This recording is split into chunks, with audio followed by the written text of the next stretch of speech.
My beloved child, do not scroll past these words. Do not be quick to close them. Do not be quick to turn away. Do not let the noise of the world steal this moment from you. For I ask only 1 minute of you. Just 1 minute for your heart to grow quiet. Just 1 minute for you to stop running. Stop bracing yourself. Stop pretending to be strong before the things that are making your heart weary. Just 1 minute for you to hear my voice.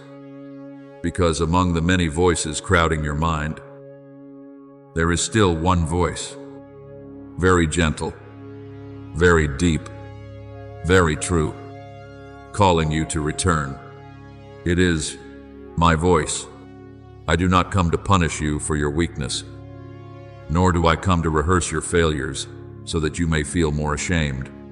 I come as a father full of mercy, bending down to where your soul lies, exhausted, placing my hand upon the wounds you have tried so hard to hide, and saying to you, my child, do not pass over this minute, because this may be the very minute in which heaven opens for your heart to be healed. You have grown too accustomed to scrolling quickly past everything, even the things that should have been held close within your heart. You see many things, hear many things, yet there are days when your heart feels empty, like a wide room with no light. You smile at others, but when you are alone, you feel as though you are carrying an invisible stone. You pray, but sometimes your prayer is only a sigh. You still believe, but on some evenings that faith trembles like a small lamp before a great wind, and precisely in such moments, I do not want you to pass by my word in haste. I know the battles you do not speak of. I know the tears you wipe away too quickly so no one will see them. I know the fear that wakes you in the middle of the night, the pressure that makes you smile while your heart is breaking, and even the times you quietly ask, Lord, are you truly listening to me? I am listening. I hear every word that has not yet found a voice. I hear even the things your heart does not know how to name. Scripture says, the Lord is near to the brokenhearted and saves those who are crushed in spirit. Psalm 34:18. I have never left you in any darkness. It is precisely when you think you are most alone that I am very near. Therefore, today I call you to slow down, not to waste your time, but to save your soul from the exhaustion the world is silently sowing into it. There are things that can only be seen when you are willing to stop. A flower does not bloom because it is pulled with force. A bird does not fly beautifully in the midst of panic. And your heart is the same. It cannot hear heaven if it keeps running through the noise of the earth. Be still and know that I am God. Psalm 46:10. That verse is not merely a simple invitation, it is a doorway. When you are still, you will know that I am still holding all things. When you stop struggling in fear, you will realize that my hand has never let go of you. When you stop demanding to see the answer immediately, you will begin to feel the peace that comes, even before the miracle. I do not always act through thunder.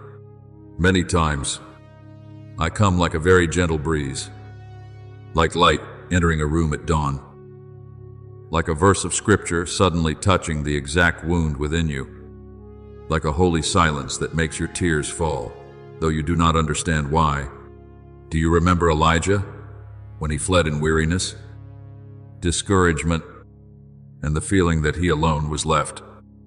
He waited for me on the mountain. There was a great wind that tore the mountains apart, but I was not in the wind. There was an earthquake, but I was not in the earthquake. There was fire, but I was not in the fire. After the fire came a gentle, quiet whisper, and there Elijah recognized me. Many times, you too are looking for me in things that are too large, too fast, too obvious. While I come to you in gentleness, you are waiting for a door to burst open in an instant. While I am healing you layer by layer, you long for an answer that makes everything clear at once. while I am teaching you to trust, while everything is still unclear. Do not despise 1 minute of remaining with me, because in that one fully surrendered minute, I can soften even a heart that has grown hardened by disappointment. I do not take lightly the minutes you give to me. Heaven listens to a soul that is willing to stop more attentively than the world applauds a crowd running after emptiness. I know you are tired. Perhaps you are tired because you have had to be strong for too long.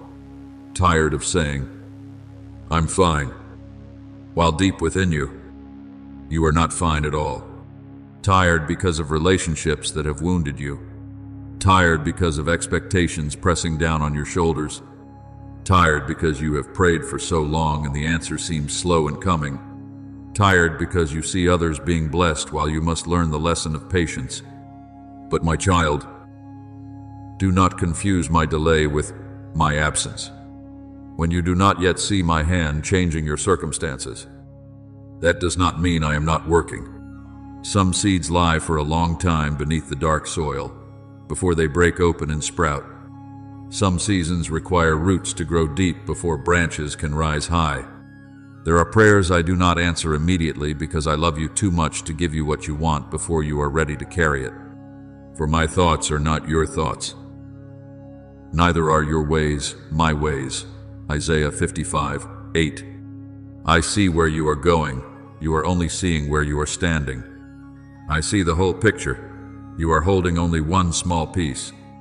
So, 1 minute in which you remain with me is 1 minute in which you allow faith to become greater than fear. Do not forget that I am not only the God of your victorious days. I am also the God of the days when you are exhausted, of the dark room, of restless sleep, of the silent dinner table, of the times when you do not know where to begin again. I do not love you more when you do well, and I do not love you less when you fail. My love does not rise and fall according to your performance. My love is not based on whether today you are strong or weak, holy or struggling, joyful or falling apart. I love you because you are my child. I have called you by your name. You are mine. Isaiah 43:1. Do you understand? You are not lost in the crowd to me. You are not merely a nameless cry among millions of souls. I know your name. I know the sound of your weeping. I know the crack within your smile. I know what hurts your heart, what gives you hope, what makes you afraid. And still I choose to remain. Still I choose to love.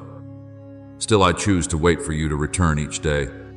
Perhaps what you need most right now is not a great miracle, but a gentle reminder that you have not been abandoned. I am here, even now. As you read these lines, I am here. If you feel that you no longer have the strength to pray long prayers, then simply whisper, Father, I am here. That is enough for heaven to bend down. The prodigal son in Scripture did not return with a perfect speech. He returned in ruin, in regret, in a bruised state after his mistakes. But the father ran out to meet him from afar. He did not wait for him to wipe the dust from the road off himself. He did not wait for him to prove that he was worthy. He did not make him stand outside the door. I am the same toward you. When you return, even with only a broken prayer, I still run to you. When you have only a small measure of faith left, I still treasure it. When you have only 1 minute for me in the midst of your busyness, I still regard it as a beautiful fragrance rising to heaven. I do not reject a heart that turns back, even if it is trembling. And listen, my child, do not take lightly the moments when I am knocking at the door of your soul. Behold, I stand at the door and knock. If anyone hears my voice and opens the door, I will come into him. Revelation 3:20. I do not break down the door to enter, though I have the power to do so. My love does not force itself. I knock. I wait. I call. I patiently stand there through the many years of your busyness, through many seasons of your distraction, through the many times you said, later. But there are some laters that have caused souls to become dry. There are delays that make the heart miss the rain of heaven. So today, when I say to you, do not scroll past this. Give me 1 minute. I am not merely asking for your time. I am asking you to open the door to life, to peace, to healing, to the hope the world cannot give. The world is skilled at distracting you, but only I can give you true rest. You have tried many ways to save yourself from sorrow. Have you not? You have sought relief in work, in laughter, in conversation, in new goals, in piling up more busyness. But when night falls, the question still remains in your heart. Why do I still feel lacking? Because in the deepest place of your soul, you were not created merely to succeed, to be recognized, or to be loved by the world. You were created to belong to me. Every vessel is only full when it is filled from the right source of water, and your heart will only cease its thirst when it returns to the true spring of its life. Jesus said, "Whoever drinks the water I give him will never thirst again." John 4:14. The Samaritan woman came to the well with a jar in her hand, but her deepest thirst was not in her throat, it was in her soul. I met her in the heat of noon, in the midst of a tangled life, in the midst of her own history of wounds. And I did not begin with condemnation. I began with a conversation that led her to life. Do you see? I often meet you right in the place you think is most ordinary, the place you think has nothing sacred about it at all. And from there, I touch the deepest thirst within you. I am not afraid of your past. I am not surprised by the broken pieces of your life. I come not to expose you before the crowd, but to cause a new spring of water to flow in the driest place. So, my beloved child, do not be afraid when I touch the painful places. It is not because I want to hurt you more, but because healing can only begin when light touches the wound. You may have buried many things for a long time, a memory you do not want to remember, a word that once cracked your heart, a sin that makes you ashamed, a dream that died too soon, a disappointment you have never named. But I am not afraid to go down into that very place. I am the one who counts every one of your tears. I am the one who sees what others do not see. I am the one who can make the wilderness bloom. When you let me enter, even in the places you once thought held only ashes, I can still sow life again. He heals the brokenhearted and binds up their wounds. Psalm 147:3. Perhaps today that healing does not come through a loud change. Perhaps it comes through a lighter breath, a more peaceful sleep, a tear wiped away more gently, a very small faith that has chosen to rise again. Do not despise small beginnings, for dawn also begins with only a thin line of light on the horizon. I also know there are times when you blame yourself for no longer keeping the same fervor you once had. There are days when you remember the season when you prayed with tears, worshipped with burning fire, and trusted with simplicity. Then life passed by. Wounds came, delays stretched on, and your heart began to grow weary. You did not necessarily leave me, but you slowly grew silent. You still live, still work, still smile and speak, but your soul feels as though it has fallen asleep. If that is you, today I do not come to condemn you. I come to awaken you with love. I remind you that the flame is not something you must preserve by your own strength. I am the new oil. I am the new breath. I am the one who brings what is withered back to life. Look at Peter. He once boldly promised that he would never deny me, and yet he fell at the sound of the rooster's crow. But after all of that, I did not close the door before him. I did not say, "You have run out of chances." I only asked, "Do you love me I asked 3 times not to deepen his shame, but to restore his heart. And then I entrusted my sheep to the very man who had fallen. If I could restore Peter, I can restore you too. Your mistake is not greater than my grace. Your weakness cannot block my good plan, if you are willing to let me touch it. So this 1 minute matters greatly. My child, 1 minute can be the beginning of a return. 1 minute can be the first thread pulling you out of the depths of discouragement. 1 minute can be the place where you lay down what you have carried for too long. There are burdens you were never created to carry alone. Cast your burden on the Lord, and He will sustain you. Psalm 55:22. You do not need to prove yourself strong enough before me. Stop forcing yourself to hold it all together. Stop thinking that everything depends entirely on you. Let me be the father, and let yourself be the child. To be a child is not weakness. To be a child is to know where you are loved without having to fight for it. To be a child is to know that when your legs tremble, everlasting arms still hold you up. To be a child is to know that even when you do not understand all of life, there is one who understands and is guiding the way. Perhaps this morning you woke up with many worries. Perhaps you are standing in the middle of difficult decisions. Perhaps there are unsettled matters in your home, unhealed places in your heart, and thick clouds on the road ahead. But I want you to remember this: what is fog to you is not fog to me. Where you see a dead end, I see an opening. Where you see an ending, I see the seed of new life. Where you think you are too late, I see the timing I am preparing. Do not fear, for I am with you. Do not be dismayed, for I am your God. Isaiah 41:10. I do not promise that you will never walk through the valley, but I promise that you will not walk through it alone. The true shepherd does not disappear when the sheep enter a dark place.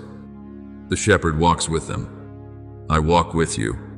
Through good days, I am there. Through difficult days, I am still there. Through open doors, I am there. Through closed doors, I am still there. When you sing a song of joy, I am there. When all you can do is cry, I am there too.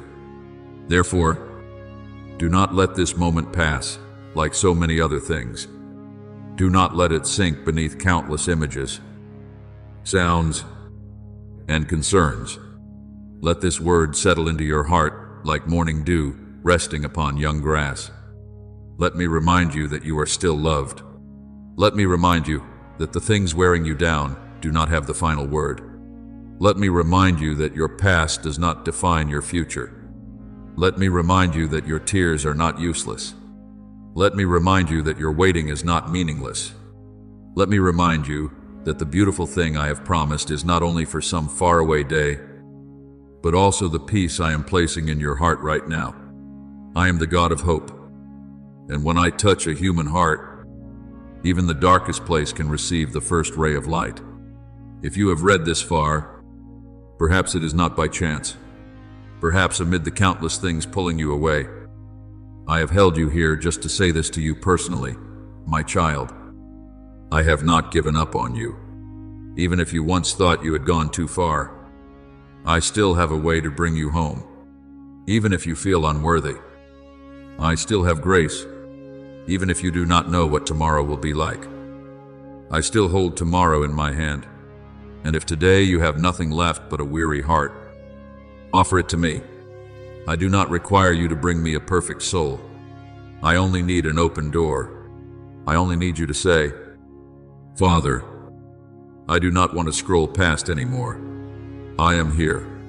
Please speak to me. I will meet you in that whisper. I will sit with you in that stillness. I will pour upon your soul the kind of peace the world cannot understand. I will gather up every broken piece you thought could never be joined again. And with loving hands, I will make something new. So before you leave this minute, let your heart respond. You do not need eloquent words. You do not need to try to appear strong. You only need to be honest. Speak to me about what is hurting you. Speak to me about what you fear. Speak to me about what you have hidden. Speak to me about the person you miss, about the door you are waiting to see open, about the weariness you are carrying, about the hope you do not dare to say aloud. I hear. I truly hear. And more than hearing, I act in my way, in my time, with wisdom beyond what your eyes can see. Believe that 1 minute offered in sincerity can open an entirely new season. Believe that when you stop scrolling past me, you will begin to see the footprints I have long been leaving beside you. Believe that even now, grace is gently settling upon your mind, calming the storm, soothing the fear, rekindling the flame that had grown dim. And when you leave these lines, do not carry only emotion with you. Carry this truth into your day. I am with you. I love you. I call you my beloved child. I am still writing your story with everlasting kindness. So do not scroll past me anymore. Give me 1 minute, and you will see that 1 minute with me can change the direction of an entire soul. And then, when you think my word has come to an end, in truth, that is only the place where another door has just opened within your heart. For my love is not merely a call for you to pause for a moment. It is also a river silently flowing deep through places you have never dared to enter.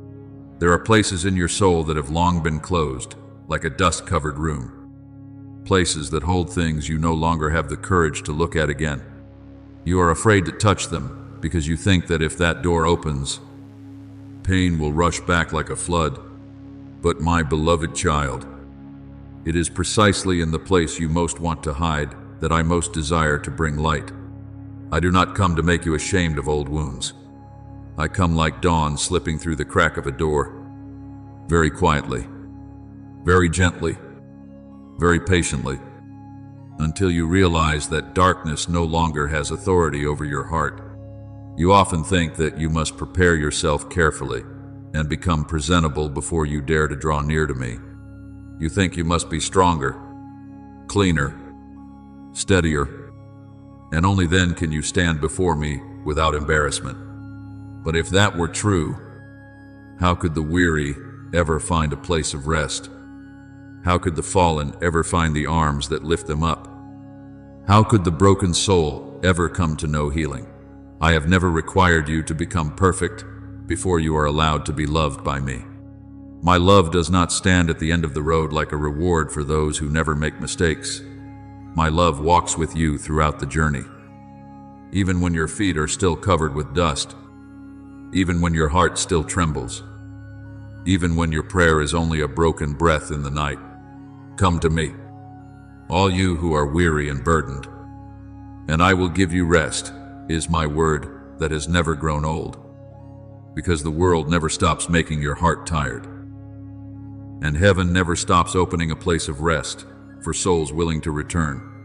So if today you feel that you are still not much better, that there are still wounds not yet healed, still questions not yet untangled, do not be quick to be disappointed in yourself. There are miracles I perform at once, but there are also miracles I work day by day, so that while you wait for change, you yourself are changed first. You often ask me to move the mountain, while I sometimes choose to strengthen your feet to walk the path around it. You ask me to take the storm away, while I sometimes place a deeper peace right in the midst of the storm. It is not because I am slow, but because I am building within you something more enduring than emotion, more steadfast than circumstance, quieter than the noise of the world, yet truer than anything the world can give. There are days when you feel nothing at all, no tears, no excitement, no burning flame. But, my child, faith is not only the moments when your heart trembles with strong emotion. Faith is often the act of still opening the door to me, even when the room of your heart is silent. Faith is remaining with me when no light has yet flashed before your eyes. Faith is saying, Father, I do not yet understand, but I am still here. And I treasure those moments of still here beyond measure. Heaven does not judge a soul by beautiful outward performances. I see what the eyes of the world do not see. I see the times you swallowed your tears and kept trying to live kindly. I see the times you were misunderstood but still chose silence so you would not wound anyone further. I see the moments when you wanted to give up, yet quietly tried just a little more. I see even the battles no one knows about, the weariness that cannot be named, the days when you feel like a lamp with only the last drop of oil left, still trying to burn faithfully until your duty is complete. You think no one knows, but I know. Not one of your sacrifices is lost before me. Not one of your prayers falls into a meaningless void. Even a sigh I hear as a mother hears her child turning in the night.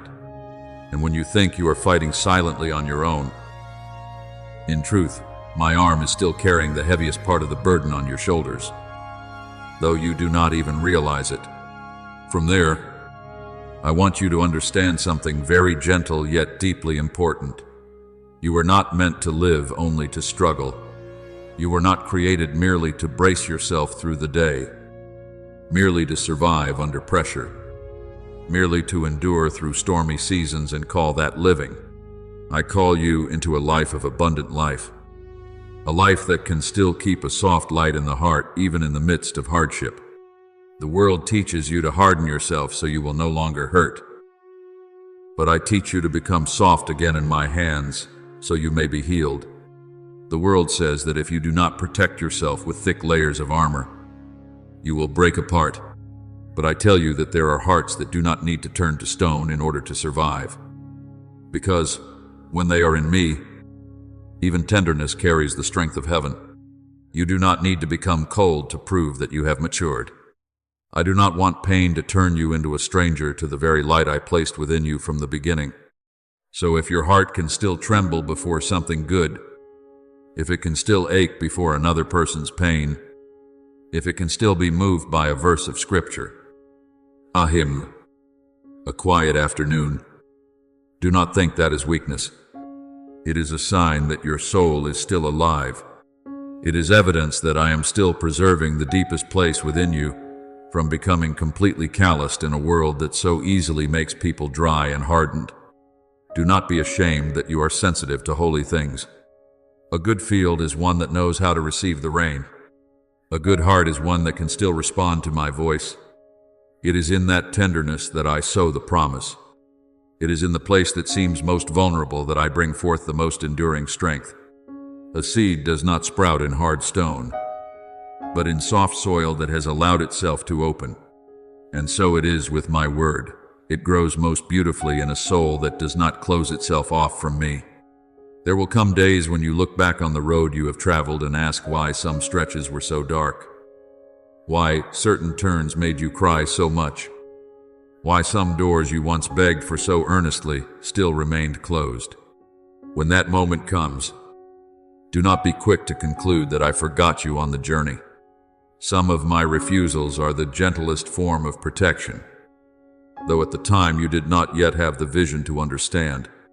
Some losses may have seemed like nothing but pain, yet later you will realize that from that very place, I was drawing you away from something that could have led your soul astray for a long time. Human beings often ask for what is right before their eyes, but I see eternity. Human beings often choose what feels pleasant in the moment, but I choose what is holy and truly saves the soul. Therefore, not every closed door is a loss, and not everything you want to receive quickly is the best thing for you. Sometimes, my love appears not in my saying yes to every desire, but in my holding you back from what would have broken your heart later. Remember Joseph, the young man who once had a beautiful dream but had to pass through the pit, through chains, through the darkness of prison, and through years of being forgotten. If you looked only at each stage, you would think his life was nothing but injustice. But I did not leave him within the prison walls, nor did I forget the promise when he was sold. like merchandise. Quietly, I wove what others intended for destruction into a path that would preserve life for many. In the same way, there are things in your life right now that do not yet have a clear meaning. But what is unclear to you is not meaningless to me.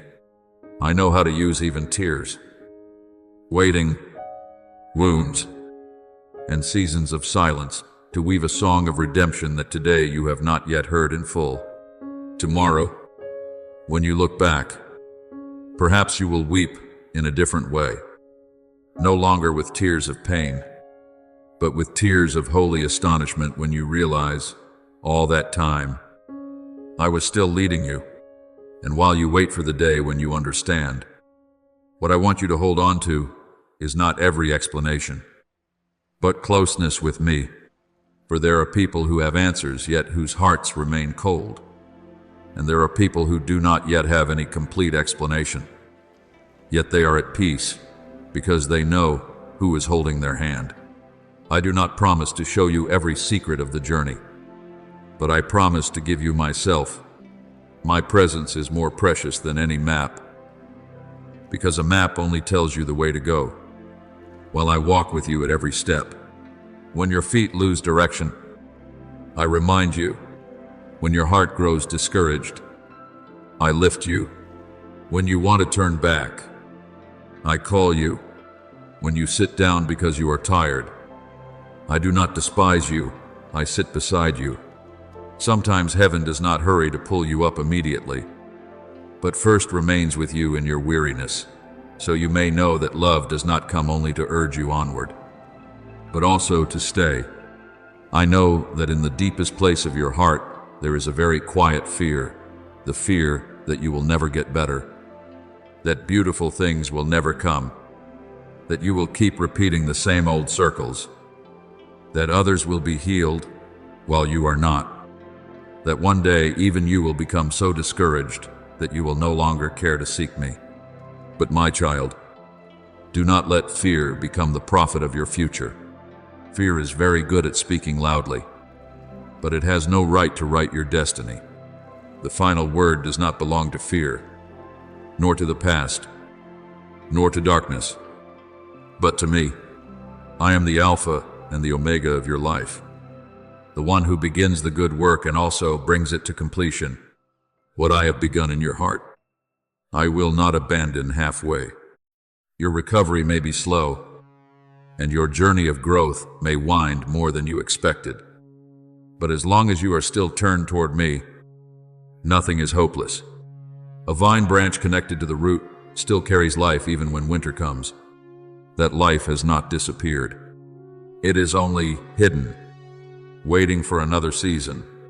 Therefore, do not despise the small days. Do not think that only glorious moments matter before me. True life is built from very small acts of faithfulness. A short prayer in the middle of a busy morning. A moment when you choose gentleness instead of a harsh reply.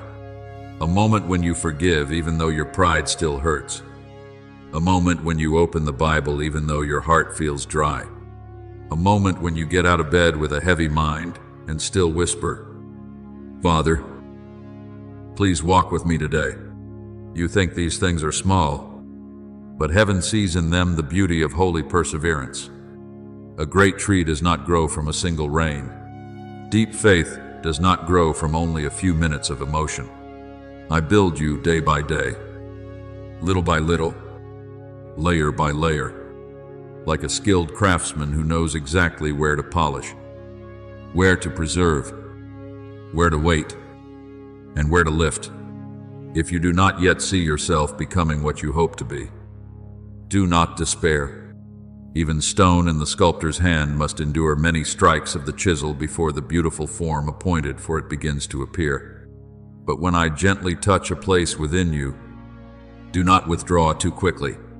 Some people want to be healed but avoid the truth. Some people want peace but refuse to release what is poisoning their souls. Some people ask for light but still secretly love the darkness because they have grown too familiar with it. I do not force you, but I always invite you to step deeper into the truth. Truth sometimes makes you weep before it makes you free. You will have to admit certain things you once avoided. You will have to name certain pains rightly instead of covering them with polite smiles. You will have to confess that you are weak, envious, sad, depleted, afraid, disappointed. But my beloved child, that does not make me leave. On the contrary, honesty is what opens the way for grace to pour in. I can heal what you dare to place in my hands, but what you hide out of shame will continue to bleed silently in the dark. So come closer still. Do not stand only at the edge of the river of life. Do not merely dip the tip of one finger in and then return to your old thirst. Step in. Let my love touch your memories, your longings, your wounds, your future, and the fear that has made you shrink back for so long. Let me teach you how to rest without guilt, how to rejoice without anxiety, how to wait without despair, how to love without losing yourself, how to walk through this world while your heart still carries the fragrance of heaven. There are souls that pass through life very quickly, yet never truly live, because they never allow me to touch them deeply. I do not want you to live only on the surface. I want you to know what it means to live from the inside out, renewed from within, what it means to have peace that does not come from favorable circumstances but from my deep presence, what it means for joy to coexist with tears, and what it means for hope to still bloom on a branch that seemed as though winter had drained it of all life. And if there are times when you once again unintentionally pass by my voice, when you become so busy that you forget this sacred moment, do not fall into condemnation because of it. Return as soon as you realize it. My love is not a door that opens only once. My mercy is new every morning. I do not count the number of times you sincerely return and then grow weary of forgiving. I am Father. A true father does not grow tired when he sees his child coming home.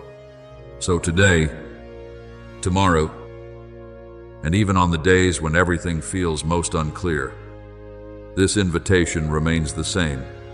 My child, come, give me not only 1 minute, but every minute of your heart when you can, and little by little, you will understand that I am not taking anything good away from you.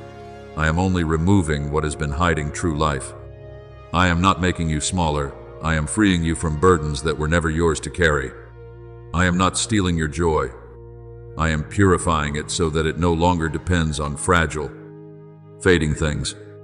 So now, in this very deep stillness, let your heart rest in my hands a little longer. Do not hurry to rise as though everything holy were only a brief pause between countless concerns. Let my words seep into places you have not yet thought of. Let the warmth of heaven melt the old ice around your heart. Let my light descend into the corridors of memory. Shine upon locked doors. Touch the names you once gave yourself because of pain, and gently erase them. You are not the failure of yesterday. You are not the fear of last night. You are not the harsh voice that once made you believe you were worthless. You are my beloved child. You are known, held, remembered, called by name with eternal tenderness. And when you believe this not only with your mind but with your whole soul, you will begin to walk differently, speak differently, endure differently, love differently. Not because life has suddenly become easy, but because your heart has found a new dwelling place. So remain in this word as one remains under the shadow of my wings. Let the days ahead be not only a chain of tasks to complete, but a journey in which you learn to recognize my footprints in very small things. In the first sunlight of the day, in the sound of leaves stirring, in a verse of scripture that suddenly shines, in unexpected support from someone, in the moment when you nearly collapse but somehow still stand, in a peace you cannot explain, in tears that fall while your heart becomes lighter. In all these things, I am whispering to you, I am here. I am still here. I am always here. And if today you remember only one thing after all these lines, let it be this, and it will be enough for your soul to live again. You are not walking alone. You are not forgotten. You are not outside my arms. I am your refuge, the one who shepherds you, the light that goes before you, the peace within you, the hope waiting for you ahead. Therefore, my beloved child, keep walking, but do not walk like an orphan in the world. Walk like a child who knows that the Father is walking with them, looking upon them with the gentlest eyes, and quietly turning their whole life into a song of grace. Therefore, after that 1 minute, when your heart has just begun to settle, like the surface of a lake growing still after the wind has passed, I want you to know that what I am doing is not merely touching your temporary emotions and then letting you return to your old life as though nothing had happened. No, my beloved child, I do not come to visit your soul like a stranger passing through, nor do I come to place a brief ray of light upon your heart only for it to fade away in the noise of the day. I come to remain. I come to plant in the deepest place within you a seed that belongs to heaven, a seed that may seem small but carries within it a life strong enough to pass through the heavy soil of weariness, disappointment, and all the years in which you learned how to endure more than how to truly live. Perhaps right now you cannot see anything moving, but the moment you stop and listen to my voice, the moment you do not scroll past this word of love as you have passed by so many fading things of the world, something has already begun. Something very deep, something not loud, something that only heaven and your soul recognize first. Like the tiny mustard seed hidden in the ground, like leaven buried in flour until the whole lump rises, like the first ray of light, not yet bright enough to fill the sky, but enough to announce that darkness is no longer master of the horizon. I am doing that quiet work within you, and when my work begins, you will see that things you once thought could never change will slowly soften beneath my loving hand. Bitterness will not be able to keep its hardened shape forever. The fear that once stood guard at the door of your heart will not remain its keeper forever. Old memories that used to return like darkness creeping through the window in the depth of night will one day lose their power. Because light does not need to argue with darkness in order to overcome it. It only needs to be present, and darkness withdraws. I am that light. I do not rebuke you because you were once afraid. I do not condemn you because you once doubted. I do not turn my face away because you were once weak. On the contrary, because I know what you carry in your heart, I bend even closer, speak even more slowly, and become even more gentle. Like a shepherd lifting a small lamb to his chest when he sees its legs trembling on the stony path.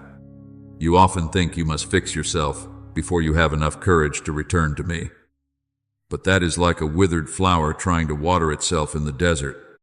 No, you are not healed by creating your own source of life. You are healed by returning to the source of life. You are renewed, not by a desperate effort to become worthy, but by allowing my love to flow into the places that have been dry for far too long.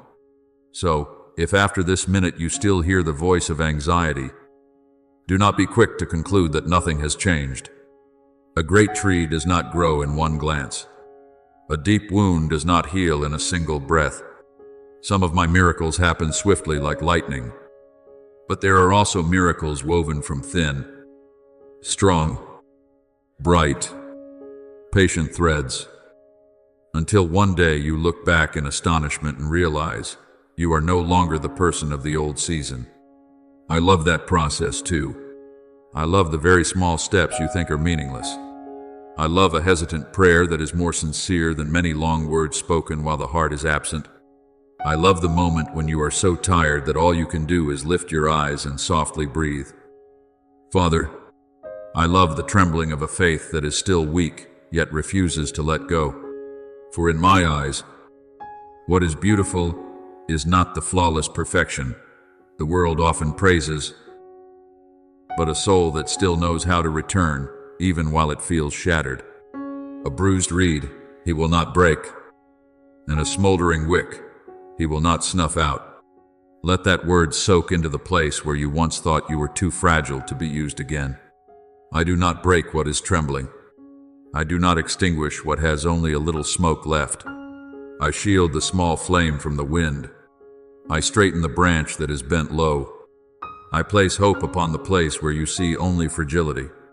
Then there will come days when you step out of prayer and it seems as though everything around you remains exactly the same room, the same work, the same people, the same trials, the same questions. But in the midst of what appears unchanged, a new movement will quietly begin within you. You will notice that you no longer respond to every wound in the old way. Something that once easily made you collapse will now only make you grow silent for a moment before peace returns. Someone who once hurt you may one day be remembered, not with the smoldering fire of anger, but with a sorrow that has been washed in mercy. Something that once stole your sleep may still have no answer, yet your heart is no longer torn apart by it. That is my footprint. A miracle is not always the storm changing direction in an instant. Often, a miracle is me transforming a soul that once knew only how to tremble into a soul that knows how to trust. A miracle is when you still stand in circumstances that have not changed, yet inside you, a new sky has opened. The world may easily call that becoming stronger, but I know it is grace.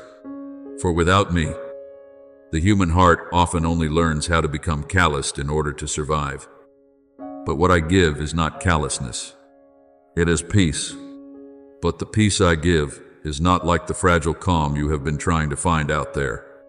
It is not built upon everything going according to your will, nor does it depend on how others treat you, how kindly life favors you, or how much of your future you are able to control. My peace is like a lamp burning in the night, shining not because the darkness has disappeared, but shining right there in the darkness. It is like a boat that can move through great waves, because within it there is a steady center of gravity. It is like Christ sleeping in the storm, while the disciples, terrified, clung tightly to the sides of the boat. My beloved child, it is not because I do not see the great waves that I am at peace, but because no wave is greater than my sovereign rule. When I draw you into my presence, I do not promise that the sea of your life will no longer rise and roar. I promise that in the midst of those waves, your soul will learn another rhythm, a rhythm no longer commanded by circumstances. And then, like the disciples of old, you will realize that the most precious thing is not how quickly the sea becomes calm, but who the one is who is in the boat with you. Perhaps that is why I never stop calling you back to this moment, to this 1 minute, to this pause. For when you stop long enough to listen, you will understand that what you have been lacking all this time is not only an answer, but presence. Many times you have prayed for me to open a way, but what I want to give you first is myself. Many times you have asked for a door, but I want to give you eyes. Many times you have asked me to change your circumstances, but I want to change your heart first. Not because what you ask for is small in my eyes, nor because I do not care about your true needs, but because I know that if I only give you what your hands demand without healing the deepest place of your soul, you will still thirst as before, still fear as before, still break as easily as before. But when I touch the roots, every branch and leaf will one day be different. When I restore the order within you, you will no longer look at life only through the eyes of lack. When I restore the fellowship between you and me, you will gradually recognize that the things you once thought were the end were in truth only a bend in the story I am writing. There, in the depth, no one sees. I begin to teach you something very mysterious, how to receive. You have grown accustomed to striving, holding on, resisting, proving yourself, steering your own way, and standing firm by your own strength. But there are blessings that do not come to those who clench their fists. They come to those who know how to open their hands. There are springs that cannot flow into a vessel turned upside down. You must learn to open your heart before me, not with an outward appearance of righteousness, but with truth. Let me see you as you are, though I have seen you for a long time. Let me hear what you are still afraid to say, though I knew it before that thought ever took shape. Let tears be tears. Let pain be called by its true name. Let weakness be admitted. Let emptiness be brought into the light. Many fear that if they are honest before me, they will be rejected. But my child, I am the only place where truth does not cause love to withdraw.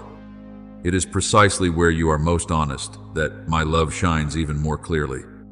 For I do not love the version of you that has been edited to please the eyes of the world. I love you, the real you, the whole you, including both the bright and hidden places that I am gradually transforming. So if today your heart still lingers over what has been lost, I will not rush to tear that memory away from you as people might rip off a piece of old cloth. I know there are longings that cannot vanish merely because you decide to forget. There are people who once walked a part of the road with you.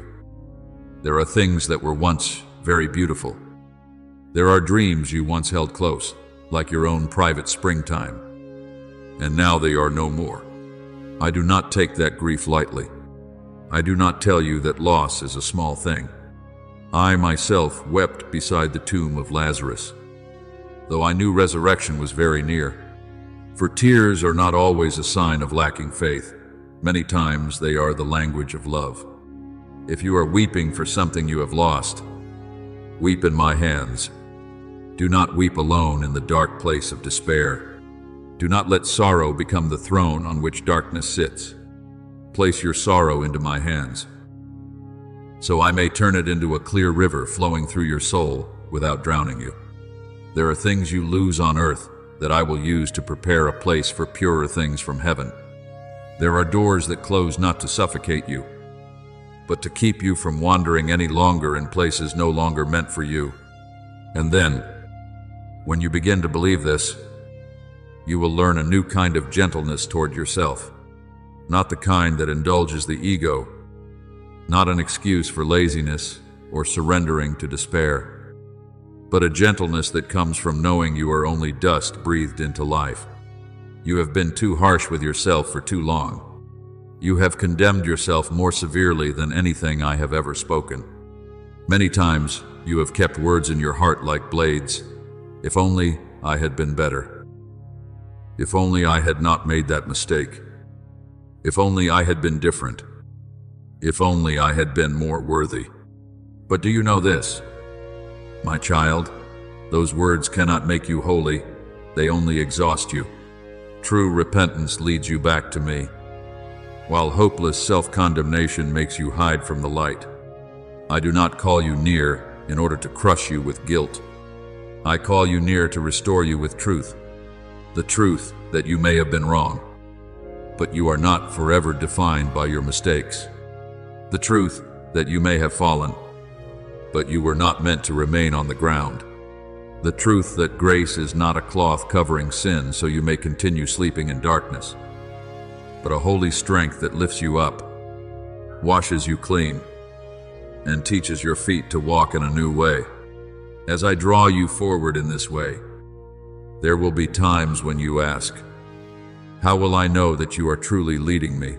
And I will answer, not only with a sign in the heavens, but through subtle changes within your heart. You will know I am leading you when, in the midst of something that once made you panic, you desire to pray rather than run away. You will know I am leading you when hardness gradually gives way to tenderness, when you want revenge less and begin to intercede more, when you no longer seek only what feels pleasant, but begin to hunger for what is right before me. You will know I am leading you, when a verse of scripture lights up within you all day like a lamp hanging over the path. When a worship song tightens your chest not because of its melody, but because your soul remembers home.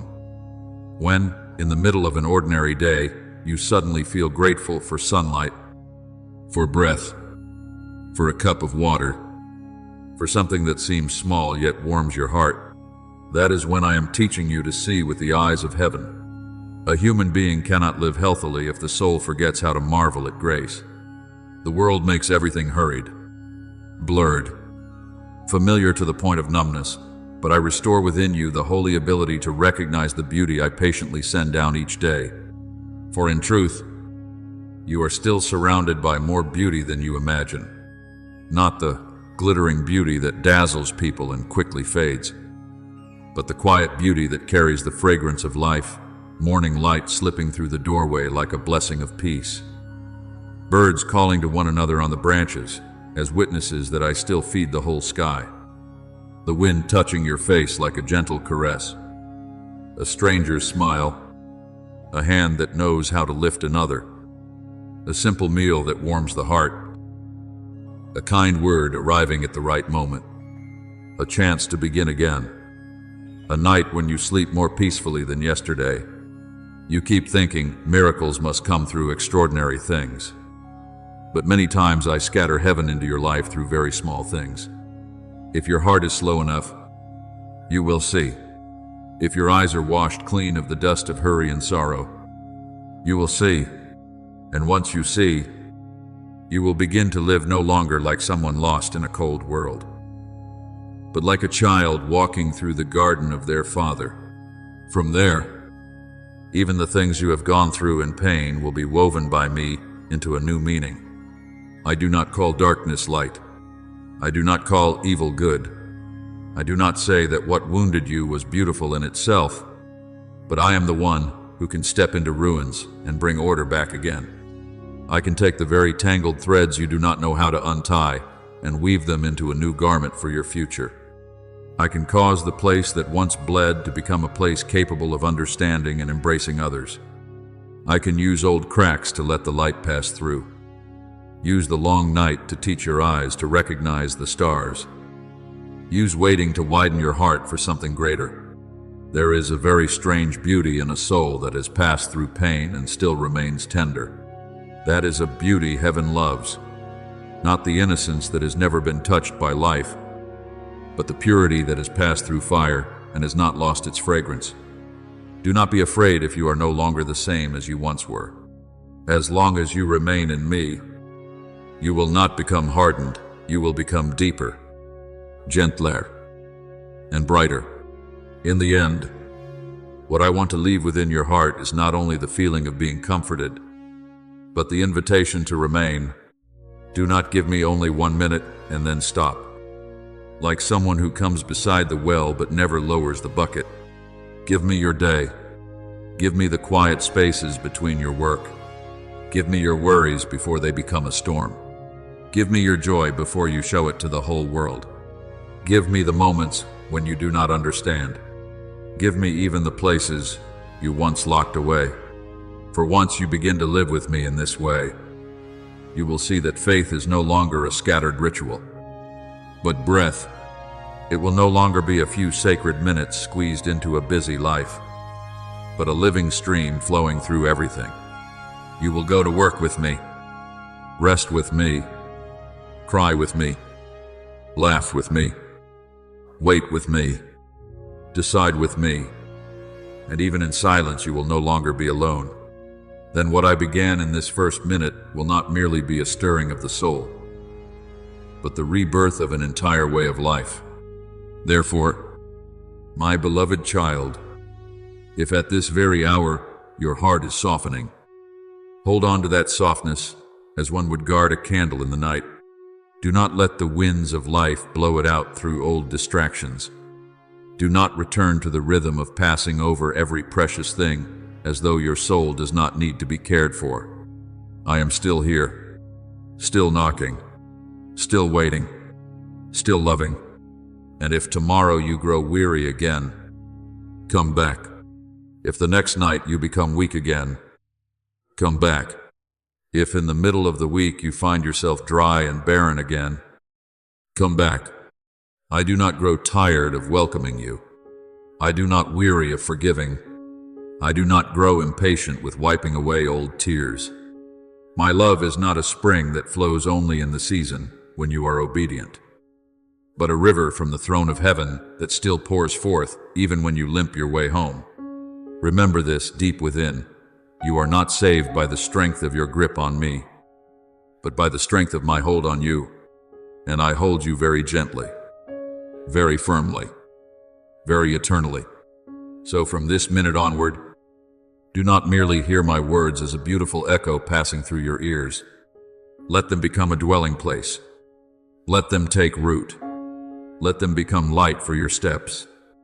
And then, in some day that seems completely ordinary, you will suddenly realize that the very moment you did not scroll past, the very minute you stopped to listen, the very instant you allowed me to step in, became the quiet turning point from which your whole soul began to turn toward life, toward peace, toward the holy beauty I have always prepared for you since the first morning of your life.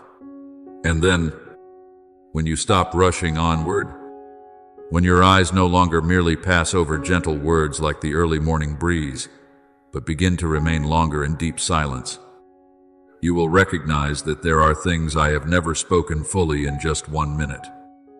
Because my love for you does not flow as a single, small drop, but as a gentle and endless river, quietly nourishing the dry banks of your heart through every day, every night, every season of drought, and every season of rain. I know there have been times when you thought your life was nothing more than a journey made of waiting and disappointment, as though every sunrise came only to remind you that the things you prayed for were still far away, as though every sunset fell only to lay another layer of sadness over a heart already full of scratches. But my beloved child, if you could see by my light instead of only through your pain, you would see that even on days when it seems nothing is happening, heaven is still at work. A seed lying still in the soil is not a dead seed. A stream flowing underground beneath layers of stone is not a dried-up stream. And your soul, even on days so silent that you fear you have lost every sacred feeling, is still being held by me in the deepest hidden place, where human eyes cannot reach, where earthly time cannot measure the work of heaven. That is why I want you to learn a peace that does not come from everything being favorable, but from knowing with certainty that no matter how much circumstances change, my faithfulness never wavers. Human beings easily feel secure when the sky is clear, but I am teaching you to rest even when the clouds are thick. For if your faith can only stand on sunny days, then it is not yet faith with deep roots. I do not want you to become a soul that only knows how to sing when rewarded, but a child who knows how to lift their eyes to heaven even in the storm, so that amid the wind and waves you can still say, I know my Father is still here. It is in days like these that the beauty of faith begins to shine. Not a dazzling, showy beauty that makes the world marvel, but a quiet beauty like a small lamp placed by the window of a simple house in the dark night, so that anyone lost may see and know there is still shelter, still warmth, still hope. You do not fully understand why I allow certain storms to pass through your life, but there is one thing I know more clearly than you do. After each great wind, a clearer sky is waiting to open, and after every time your heart feels it cannot endure anymore, I open within you a capacity to endure that you never knew you had. So do not fear the days when you find yourself weak and tender. Do not be ashamed when tears are the only language you still have left. People often think they must be strong, hardened, and steady before the world, but I often work wonders through hearts that soften in my hands. A stone cannot receive rain. Hardened soil cannot sprout. Only what knows how to open can receive life. Perhaps for a long time you have closed your heart because of too many disappointments. Like a room with its doors shut tight for fear that the wind will bring in more cold. But you do not know that when you lock yourself away from pain, you also unintentionally lock out the gentle breezes of grace. Today I call you to open your heart just a little again. Not to the fragile promises of the world, but to my steadfast presence. Let me enter the place you still hide carefully. Let me sit beside the sorrow you do not want to touch. Let me stay beside the memory that tightens your chest each time it returns. I do not come to judge your fragility. I come to embrace it. Like a father carrying a child who has fallen asleep on his shoulder after a day too long, too exhausting, and filled with too many things that child could not yet understand. Then, in that nearness, you will see that I am not only the one you pray to in hardship, but also the place where your soul finds rest. There is a very deep difference between coming to me only to ask for a miracle and remaining with me because you know that I, myself, am already the most beautiful miracle of your life. As you grow more mature in love, you will not only seek my hand, but also long for my face. You will not only ask me, Father, what will you do for me? But you will gradually learn to ask, Father, how much closer may I be to you today? And that is when your heart enters another depth, where prayer is no longer merely the wishes you send up to heaven, but communion, breath, encounter, the quiet space between two pulses of life where earth touches heaven and heaven bends down toward earth. You will see that there are days when I do not give you an answer immediately, but I give you the very peace to keep walking without an answer. There are days when I do not change the circumstance, but I change the way you stand within it. There are days when I do not remove the wave, but I step closer to you in the midst of the wave. And that alone is enough for your heart to stop panicking. My beloved child, this world is very skilled at making you forget your true worth. It demands that you become all kinds of things in order to be considered valuable, capable enough, beautiful enough, outstanding enough, successful enough, fast enough, steady enough, recognized enough by others. It teaches you to measure yourself by numbers, by glances, by praises that wither quickly like the grass of the field, so that when one of these things is missing, you think you are inferior, meaningless, even no longer worthy of being loved. But hear me say this to you very slowly. Your worth does not lie in the applause of the crowd, nor in the achievements you can display before the world. Your worth was defined before you ever accomplished anything, before you understood who you were, before the mouths of others had time to attach different labels to your life. You are precious because you were created by me in love. You carry the breath of heaven in your very existence. You are a good intention I called forth into this universe. And no temporary failure, no imperfection, no insult from the world can erase that truth. Wherever you are on the journey of your life, whether you are standing on a high peak or sitting silently in the ashes of broken days, I still look at you with the eyes of a father who knows clearly the beauty his own hands have shaped. Perhaps because you have heard too many harsh words, you have begun to speak to yourself in voices that do not belong to heaven. You blame yourself for not being good enough, condemn yourself for the times you stumbled, and quietly believe you have ruined too many things to be worthy of being lifted up again. But my child, if I am your father, why do you allow the voice of condemnation to become the loudest voice within your heart? I do not teach you to grow by the rod of despair. Be correct, but always in love. I show you your mistakes, but not to drown you in shame. I call you out of the darkness, not to display your brokenness, but to clothe you again with the dignity that grace has long kept for you. Learn to speak to your soul with words that come from the light. Remind your heart that grace still remains. Remind your mind that a bad day does not mean a ruined life. Remind yourself that what I am doing within you is not always clear before your eyes, but it is still truer than everything you are doubting. Do not let weariness become your definition. Do not let a wound become the new name of your life. You are not your failure. You are not your fear. You are not the times you were rejected. You belong to me, and what belongs to me will not be stolen by darkness. From there, you will gradually understand another beautiful mystery that many souls must pass through many seasons to learn. Delay can sometimes also be a form of love. When a child asks for a path on which they cannot yet protect themselves, a wise father does not call that refusal, but preservation. You have had prayers that I have not placed into your hands right away. Not because I forgot, nor because I delight in watching you wait, but because there are gifts that would become burdens if they arrive too early.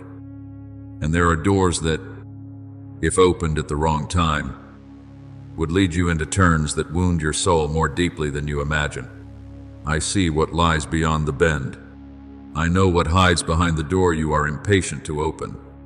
I hear even what you do not yet know how to ask for. So sometimes, while you think you have been forgotten, in truth, you are being guarded more carefully than ever. You look at time by the clock, but I look at time by ripening. Sweet fruit does not grow in a single night. Golden grain does not form simply because you impatiently watch the fields each morning. The maturity of the soul is the same. It is quiet. It is slow. It is deep. It often takes place in darkness more than under the spotlight. But once that work is complete, you yourself will see that you are no longer the person you used to be. Continuing from this, I want you to lift your eyes to the beautiful things I am still sending you each day. Things you sometimes pass by too quickly to notice. A ray of sunlight resting on the floor in the morning.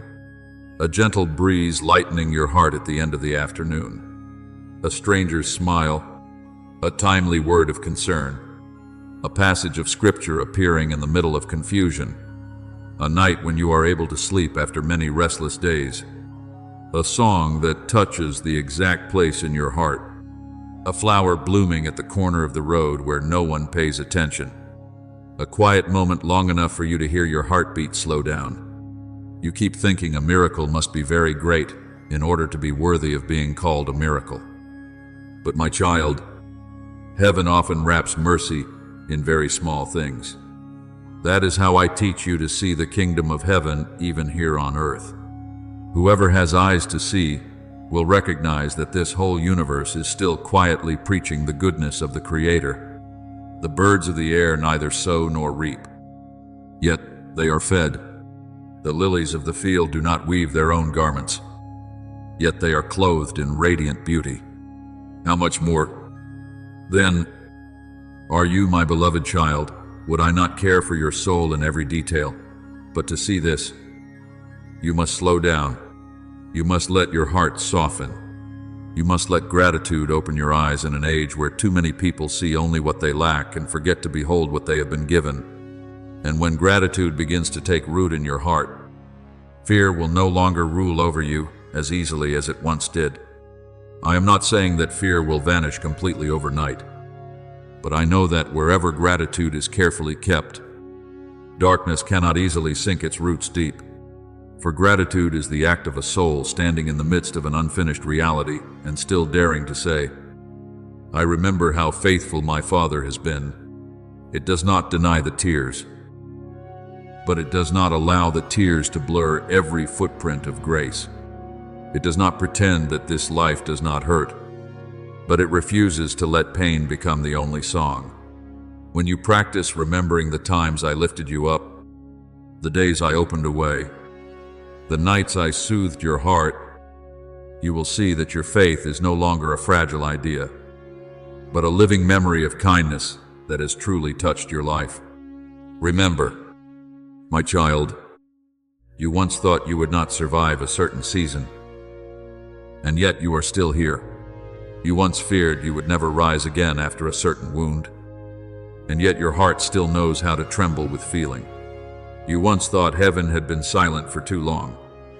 But then, in an unexpected moment, I showed you that I had never left. Those memories were not left there without reason. I placed them like stones of remembrance beside the riverbank, so that whenever you must pass through deep waters again, you may look upon them and remember that the one who carried you through before is still the one holding your hand today.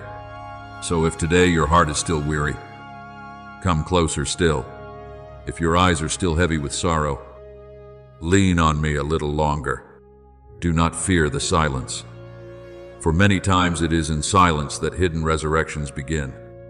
A tender new leaf makes no sound when it opens. The first light of morning does not make a noise as it pours through the window. Clear spring water does not need to shout to prove that it is real. My work within you often begins in the same way. Very gentle, very hidden, yet true.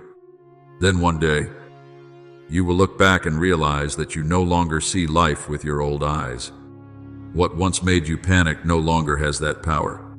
What once caused you to collapse is now only a road I have carried you through.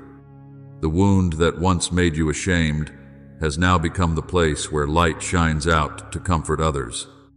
That is how I turned sorrow into an instrument of love, ashes into soil where new flowers bloom, and your once trembling life into a gentle testimony that no one held in my hands is ever forgotten forever. And so, live the coming days, not as a wanderer lost in a cold world, but as a child who knows there is a home to return to at any moment. Though out there are still many chaotic voices, many flashing doors, many promises that fade quickly, your heart can still keep a holy place for me alone. Guard that place. Let there always remain deep within you a space where anxiety is not allowed to reign, where bitterness is not allowed to take root, where condemnation is not allowed to set up its throne, but where my word, my presence, and the peace I place within you may dwell whenever you open your heart. And from that place, you will step into this world with a different light, not a light created by your own exhausted striving, but a light reflected from having been near me. Whoever has stood in the dawn carries the fragrance of morning sunlight when they step out. So it is with the soul that abides in me. It will carry a gentleness, a meekness, a steadiness that no lengthy explanation can replace. And perhaps, as you live that way, your life will become a quiet consolation to those who are weary as you once were weary, lost as you once were lost, longing for a tender call like the one I am giving you today. Therefore, my beloved child, remain with me a little longer in this breath, in this moment, in this very soft opening of light within your soul. Do not worry that you must understand everything at once. Do not force yourself to become strong immediately. Do not demand that your heart be fully healed after only one glance upward. Just let my love do its work, like rain soaking into the earth, like dew resting on the grass, like dawn slowly driving away the long night. All you need is to stop turning away. All you need is to stop passing by. All you need is to give me room in your heart. And then, day by day, little by little, you will see new life rising in the very place that seemed most barren. And when one day you feel the urge to run as fast as you can because you are tired, afraid, or discouraged, remember this moment.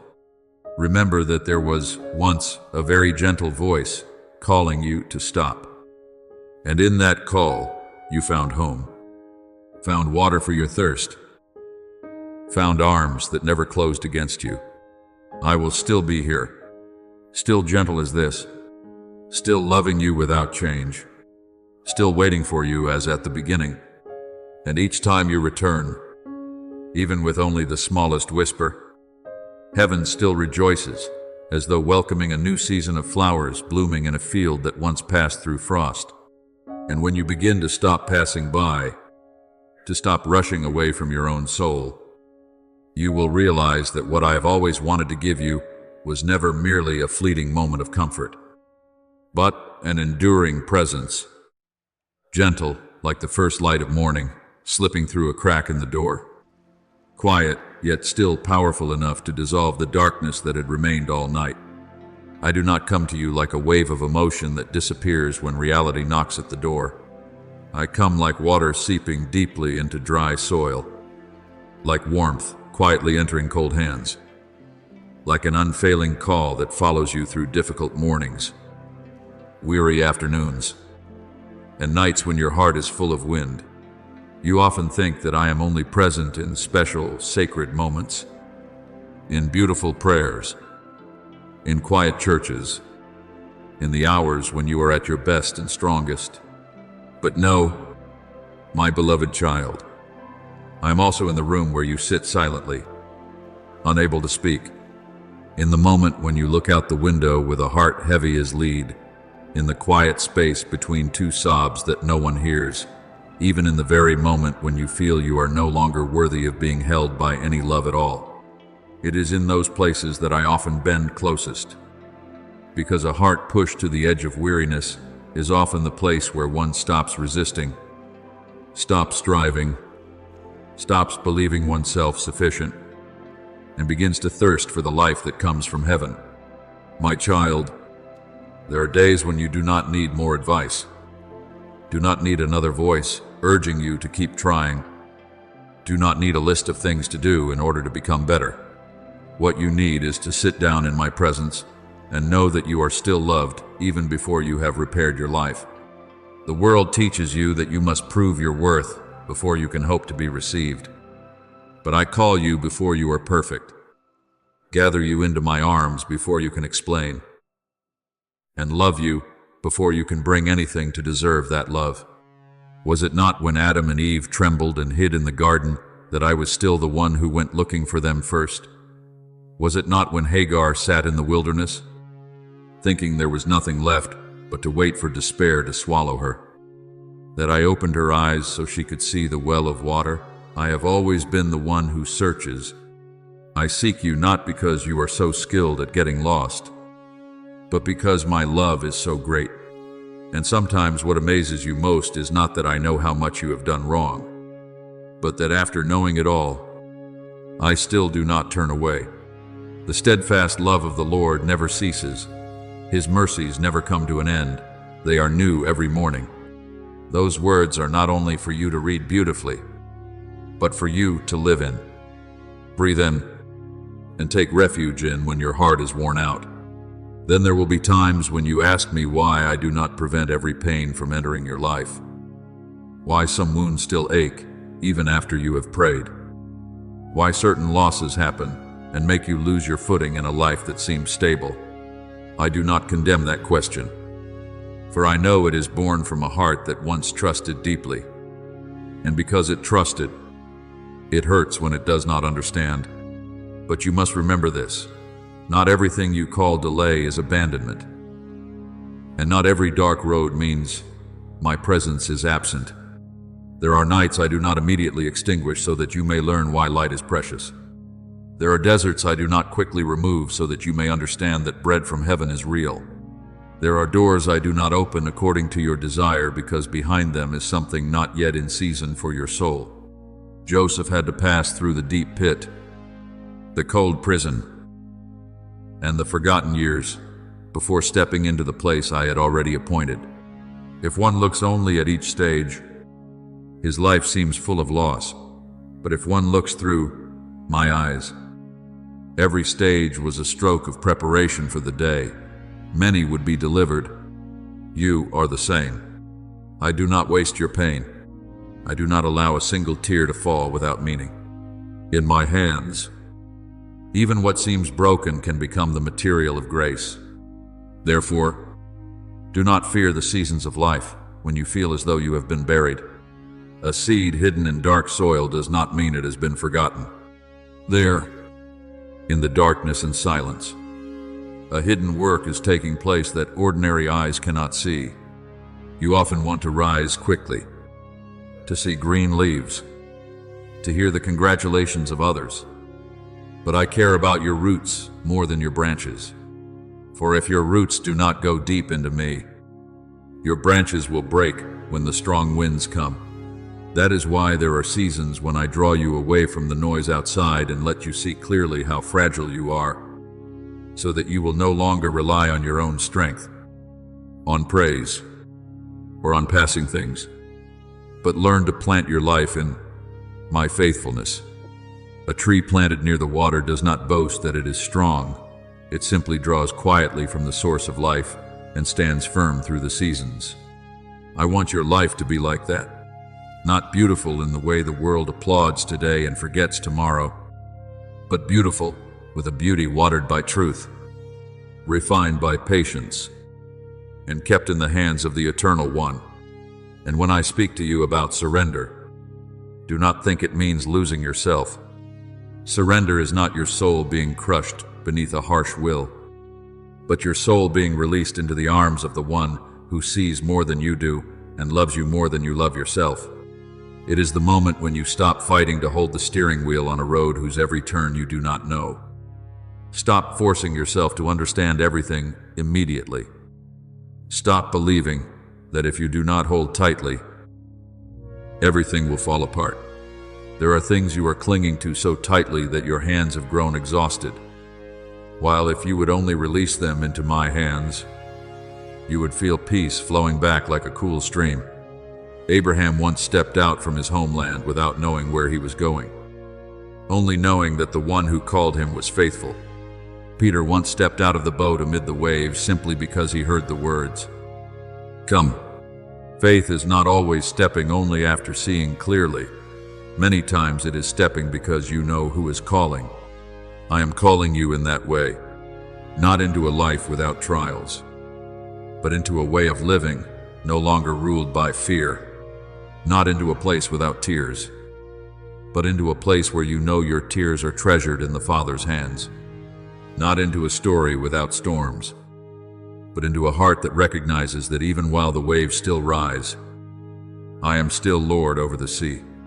My beloved child, one of the things that most wearies your heart is that you keep carrying verdicts I never placed upon you. You condemn yourself because of the past.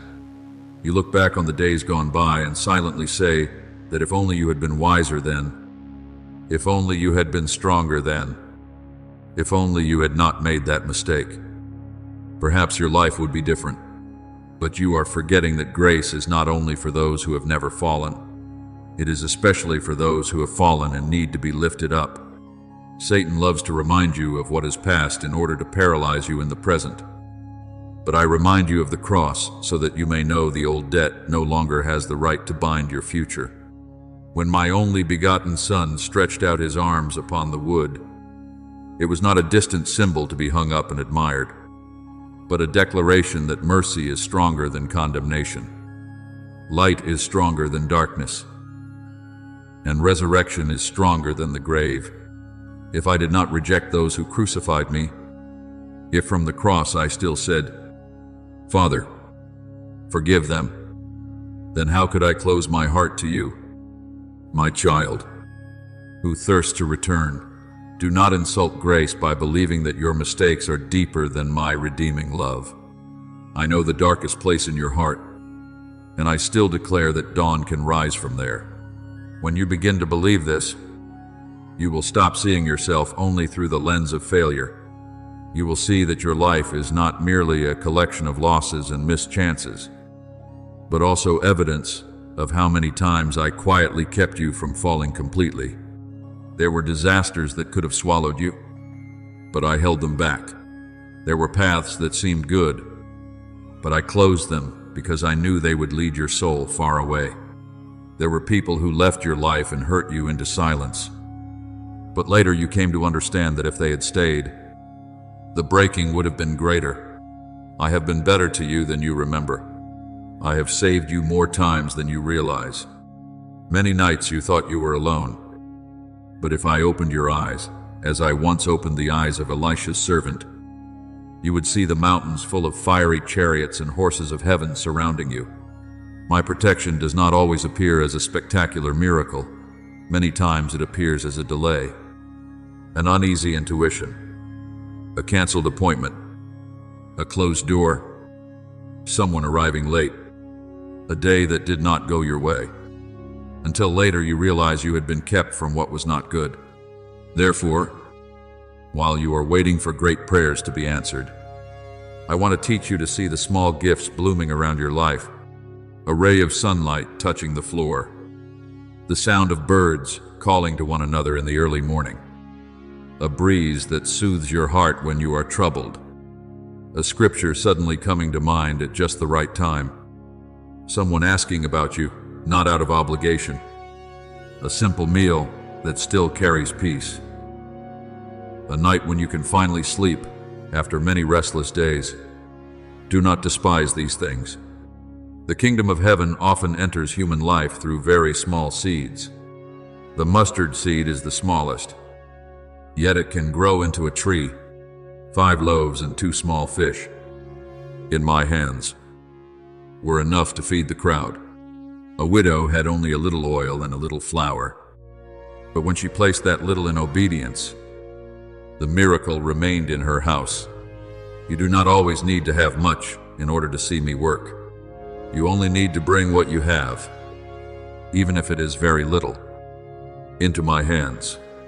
A little time, a little tenderness, a little courage to believe, a little obedience, a little hope not yet extinguished with me. Even that is enough to begin a new season. Then you will learn a very beautiful secret. Peace is not the reward of those whose circumstances are perfect, but the gift of those who know how to remain near me. True peace does not depend on whether every question has already been answered. It can be present in a hospital room, in a season of lack, in a family still unfinished, in a future not yet clear. It does not deny the storm, but it places you deeper than the storm.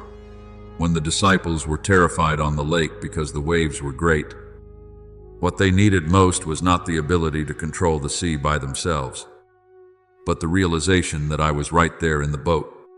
You are the same.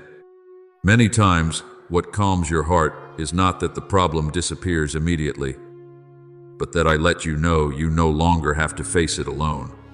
Peace I leave with you, my peace I give to you, not as the world gives do I give to you. The world gives you temporary comfort when everything goes your way. I give you rest that comes from my presence. The world gives you passing words of reassurance. I give you an unmoving rock. The world gives you lamps that quickly burn out. I give you a flame no wind can extinguish. But to receive this, you must let your heart be honest. I do not need from you a polished religious face while the inside is full of cracks. I want you to be truthful with me. Speak when you are angry. Tell me when you are afraid. Cry when you are hurting. Admit when you are tired and no longer know how to pray. David did this. He did not bring before me a soul edited to look beautiful. He brought all his confusion, fear, anger, longing, failure, and repentance. That is why, amid so much brokenness, he was still a man after my own heart.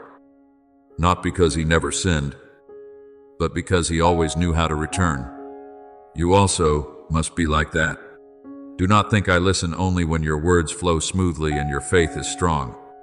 I listen even to sobs, to broken sentences, to heavy silence, and many times, when you have nothing left but 2 empty hands. You are nearest to the doorway of a miracle. Because hands that are full find it harder to receive a gift than hands that know they are in need. Then one day, when you look back, you will see that I have led you through more than you thought. You will realize that there were times when you thought you had reached the bottom. But in truth, that was where the roots began to go deep. There were times when you thought everything had ended. But in truth, it was only the bell closing, an old chapter, to open one you had never dared to hope for. There were losses that once made you feel unable to breathe. But from that empty place I brought forth a maturity nothing else could have formed. You will understand that I did not promise you a road without thorns, but I promised that your feet would not walk alone. I did not promise that every day's sky would be clear, but I promised that the rainbow of the covenant would not disappear from the memory of those who trust in me. I did not promise that you would never be tested, but I promised that the fire of testing is not meant to destroy, but to refine. Gold does not resent the furnace once it understands that through it, it shines brighter. Your soul, too, will one day give thanks for the seasons that once made it tremble. When you see how quietly my hand was working within them. So now, do not turn away from this tenderness anymore. Let my word remain in you longer than a feeling that comes and quickly goes. Let it follow you into your meals, into your work, into the corner of your room, onto the road you walk, into your sleep tonight, and into tomorrow morning when you wake with your old worries. When fear returns, remember what I have spoken. When the old voice of condemnation knocks at the door, answer it with what I have declared over your life. When your heart wants to close because it has been hurt so much, remember that not every arm wounds. There are the Father's arms open only to gather you into peace. When you feel too small before this vast life, remember that not even a sparrow falls apart from my will. How much more you, the one I have called by name. I am not careless with your life. I am not indifferent to what hurts you. I am not slow because I have forgotten you. I am weaving threads of light into the very darkness you do not yet understand. Listen, my beloved child. If today you cannot remember everything, then hold on to just one thing. Remain with me. Do not leave too quickly. Do not pass by the gentle call that is trying to keep your heart from being swept away by a world that always pushes you toward haste. Just remain. Remain when you are joyful, so joy does not draw you away from the source who gave it. Remain when you are sad, so sorrow does not convince you that you have been forgotten. Remain when you do not understand, so faith has room to grow. Remain when you are weary, so I may become your new strength. Remain when you feel unworthy, so you may learn that my love never began with your deserving. And then, little by little, you will see your heart changing, not with a loud noise, but through deep inward soaking, not through a miracle displayed before the crowd, but through a peace that makes you gentle again, a soft light that gives you enough to continue, a tenderness that teaches you to forgive, a steadiness that helps you stop fearing tomorrow. That is how the kingdom of heaven often comes into souls, willing to open the door. So before these words come to a close, I call your name once more in love. Do not panic over what has not yet happened. Do not lose heart over what remains unfinished. Do not despise the day of small beginnings. Do not forget that even when everything seems still, I am still working. Rest your head upon my chest like a child who finds again the safe rhythm of a heartbeat after a long day. Let every noise fall back behind my voice. Let every question rest for a while in my presence. And if you do not yet know how to pray, simply whisper, Father, I am here.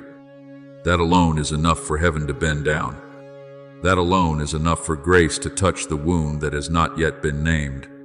That alone is enough for a trembling soul to begin to be warmed again. I am here, still as gentle as this, still as patient as this, still loving you with an unchanging love. So, my child, do not be afraid anymore. Remain a little longer in me, and you will know that some of the most beautiful things do not come from running faster, but from stopping long enough to be held by eternal love.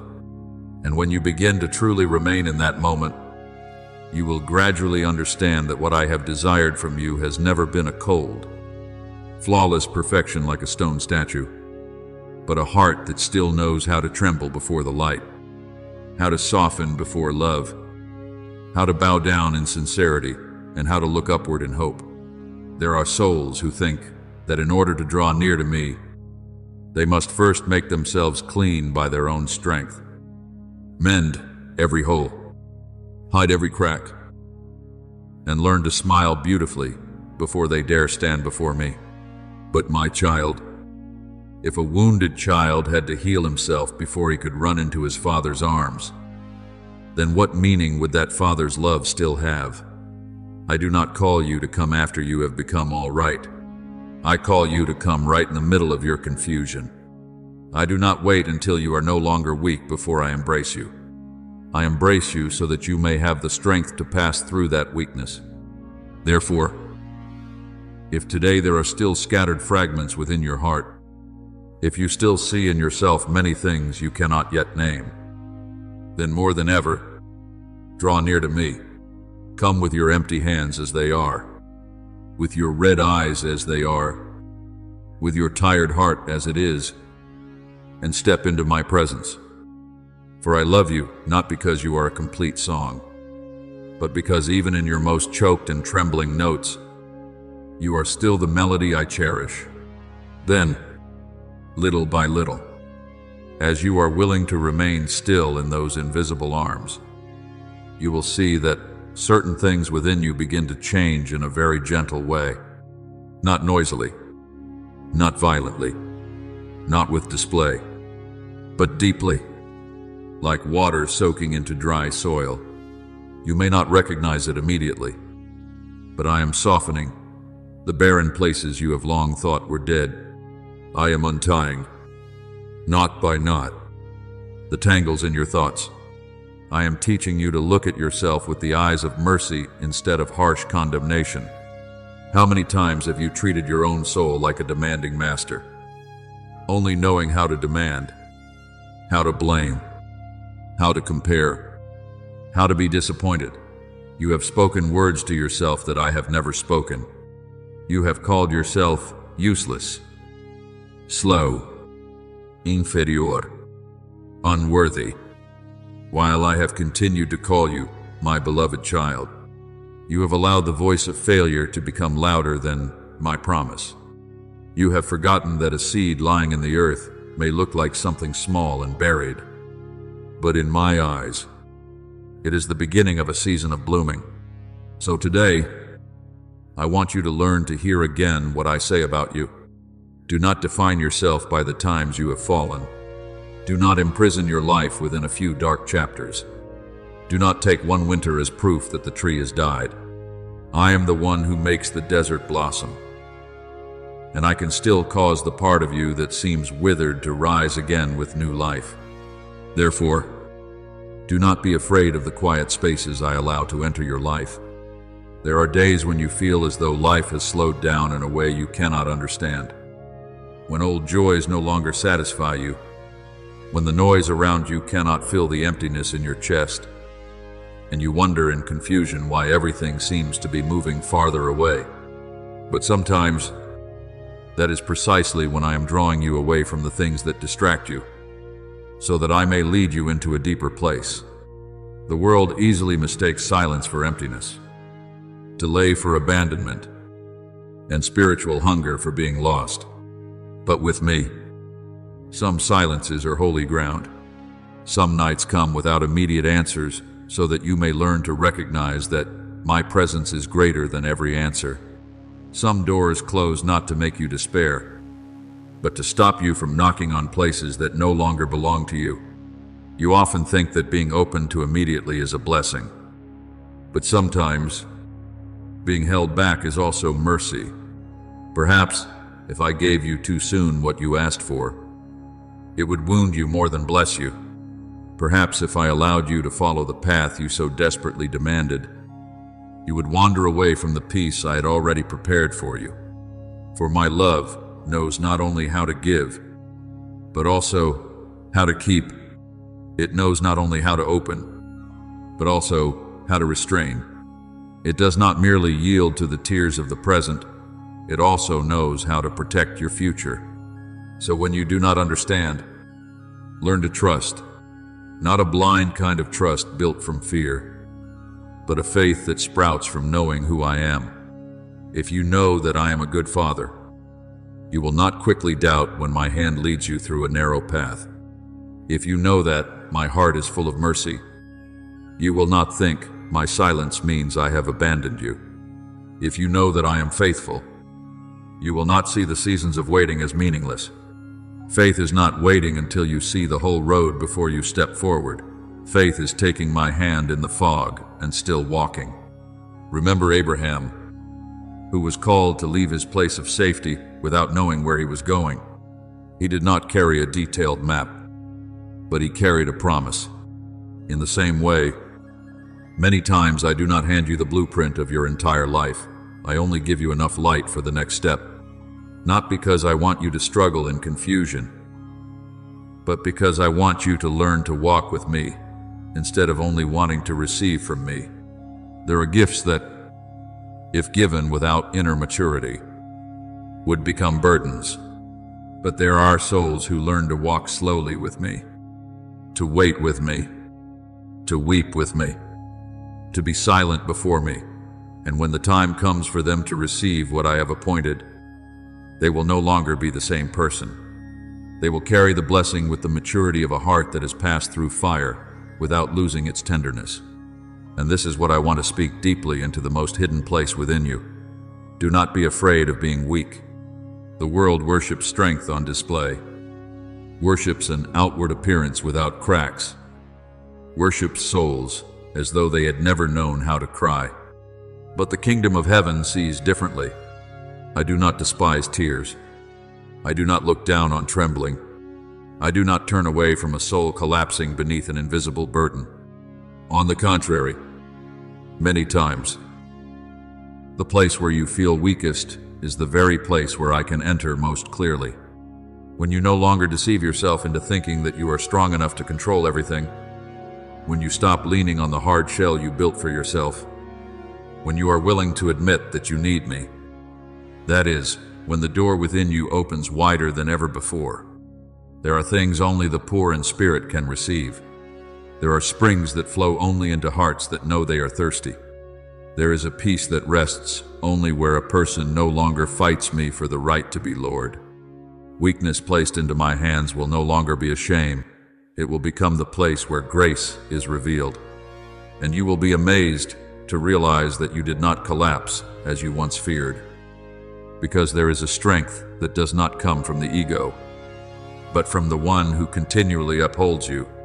Many times, you think I am present only in church, in prayer time, in worship songs, in scripture verses read aloud during peaceful moments. But, my child, I am also in the small kitchen when you quietly prepare a meal with gratitude. In the chair where you sit when late at night you still cannot sleep. On the road you take to work with a silent worry resting in your chest. Beside the window when you look at the sky and do not know what to say. In the sigh you hide in the middle of a long day. In the way you remain gentle with others, even when your own heart is tired. I do not dwell only in what you call sacred. I touch even the very ordinary parts of your life. Often, it is there that holiness blooms most beautifully. Heaven does not always come through visions of fire. Sometimes heaven comes through your choice to remain kind on a day when irritation comes easily. To remain patient when your heart wants to give up. To forgive even though the pain is not yet faded. To pray for the one who wounded you. That too is where my image is carved into you. That too is when love is no longer merely an emotion, but becomes a new nature being formed within the soul. So do not think your life is insignificant. Do not believe that your repeated days are meaningless. To you, they may only be mornings that look the same. Small tasks no one sees. Duties no one applauds. Quiet efforts no one mentions. But to me, no act of faithfulness is small. Every action done in love carries a light that human eyes cannot fully measure. The widow who placed 2 small coins into the offering box seemed to give almost nothing among the wealthy crowd. But I saw the whole of her heart, and I still see in that same way. I see when you choose to keep your heart pure in a permissive world.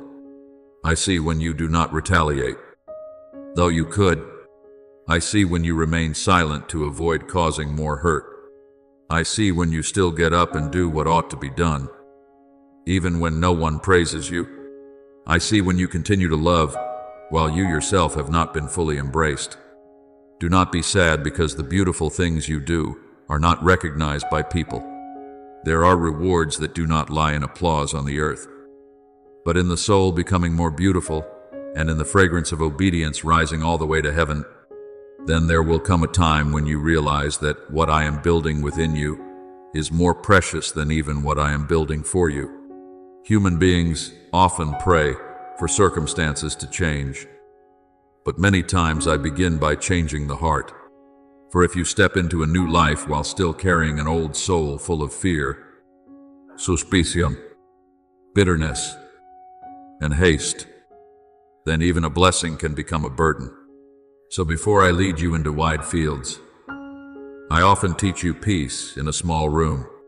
Before I entrust you with great responsibilities, I teach you faithfulness in very small things. Before I answer the outward prayer, I often come inward to sweep away the dust that has long accumulated. You may be impatient, but I am not rushed. You may like quick change, but I love depth more than appearance. I am not shaping you into a shiny vessel that is empty inside. I am forming a soul that knows how to love what is good, to hate what is evil, to recognize falsehood, to show mercy to others, and to return to me after every season of weariness. That is what will keep you standing firm when the wind changes direction. For that reason also, I want you to learn something very precious. Forgive the pace of your own growth. There are people you see who seem to have walked much farther, who seem stronger, more fervent, more healed, more peaceful, and you silently compare yourself to them and blame yourself. But every soul has its own story, its own wound, its own journey, and its own appointed time to bloom. The olive tree does not grow like the flowers of the field, but its oil is precious. Snow on the mountaintop does not come according to the rhythm of spring flowers, yet it still carries its own beauty. I do not write your life according to the mold of someone else's. I do not force you to bloom in the season of another soul. What I ask of you is not that you become like someone else, but that you do not leave my hand. As long as you still remain, still stay tender, still thirst for the light, still know how to return after stumbling. I am still continuing my good work within you. Do not be impatient with a young sprout simply because it has not yet become an ancient tree. Do not despise very small steps as long as they are moving in the right direction. There are angels who rejoice not because a soul has become perfect, but because a soul has turned back and begun to walk home again. And if deep within you, you are still carrying pain that came from people, a wound caused by words sharp as knives, a betrayal, an abandonment, a misunderstanding, a dismissal of your worth, then allow me to lay my hand there for a long time. I know that wounds caused by people often do not bleed outwardly, but they can exhaust the soul for many years. There are words others forgot long ago, yet you still hear them echoing in the night. There are cold glances that have passed by, yet they still left winter in your heart. There are times when you opened your heart and were made afraid to trust again. I know it all, and I do not blame you for trusting slowly, opening slowly, becoming joyful again, slowly. But I want you to know that you do not need to remain forever in the prison of what has hurt you. Forgiveness does not mean calling evil good. Forgiveness is not always an immediate gentle feeling. Many times, forgiveness begins simply when you hand justice over to me instead of keeping the blade in your own heart. It begins when you say, "Father, I cannot heal myself, but I no longer want the darkness they left behind to rule over me." And right there, freedom will begin like a ray of light slipping into a room that has been closed for too long. I am not telling you that after one prayer, every memory will immediately stop hurting. But I am telling you that if you keep walking with me, the wound will no longer be the master of your life. A day will come when you remember without falling apart. A day will come when you mention the name of the one who hurt you, and the old waves no longer rise within your heart. A day will come when you realize that you did not merely survive those years, but were remade into someone gentler, deeper, and more capable of true love. That is the miracle only grace can do, not merely patching up what was old, but turning sorrow itself into a place where wisdom and mercy can bloom. People may look at the scar and think it is the mark of a battle, but I look at it and see a testimony that you did not collapse, even though you may have come very close to the edge. So do not be ashamed of what you have gone through. In my hands, even ashes can become the material for a new song. When you live long enough with my presence, you will begin to sense another kind of beauty in life. A beauty the hurried world often does not see. You will see grace in the early sunlight passing through the curtains, in an ordinary meal where someone still sits beside you, in the feet that can still walk, in small opportunities to do good, in a scripture verse that comes on the very day your heart is shaken, in a bird singing outside the porch, in the moment when you suddenly feel your heart grow gentle again amid so many pressures, not because every problem has disappeared, but because your eyes are being renewed. When the soul is cleansed by my presence, it begins to recognize that this life, though filled with dust, is still sprinkled with countless seeds of light. And the more grateful you become, the more open you become to receive even more. Gratitude does not make pain disappear through an easy miracle, but it keeps you from being swallowed whole by pain. It is a small lamp in the night, a confession that darkness is not everything. When you give thanks in the middle of an unfinished journey, you are declaring that I am still good, even when you do not yet understand it all. That is a very beautiful form of worship. Therefore, my beloved child, if your heart has now softened even a little, do not return to the old way of living as though this encounter had never happened. Do not merely become moved for a moment and then let everything dissolve like mist before the sun. Hold on to this moment as one holds a small flame amid the winds of life. Learn to return often. Give me not only 1 minute when you are desperate, but also the very ordinary minutes of your day. Let me enter your morning before the noise of the world wakes up. Let me be with you when you work, when you drive, when you cook, when you walk, when you are tired and when you are joyful. A soul that often stays near the stream is less likely to become dry. A heart accustomed to conversing with heaven is less weighed down by the earth. I do not want to be only a temporary shelter whenever the storm comes. I want to be your home. And when you allow me to become that home, you will no longer wander so long in anxieties with no way out. For in the end, the most beautiful thing is not that you have a life without pain, nor that you possess everything you once prayed for. The most beautiful thing is that through every season, you still keep a heart turned toward the light, a soul that knows how to return to me, and a love that does not go out amid a changing world. That is the beauty of one who has walked through the rain without losing the sky within. That is the beauty of one who knows how to cry without despairing, how to wait without becoming bitter, how to be weak without giving up, how to know their own fragility and still dare to trust in the eternal hand. And if one day you grow tired again, forget again, and feel tempted to pass over this gentle call, then remember, I am still here as I was in the beginning. I am still unchanged. I am still patient. I still call you my beloved child. I still open my arms wide whenever you return. No night is so deep that my light cannot touch it. No wilderness is so vast that my river cannot find its way there. No soul is so weary that I cannot give it rest. So keep returning. Keep slowing down. Keep listening. Cry if you need to. Stay a little longer.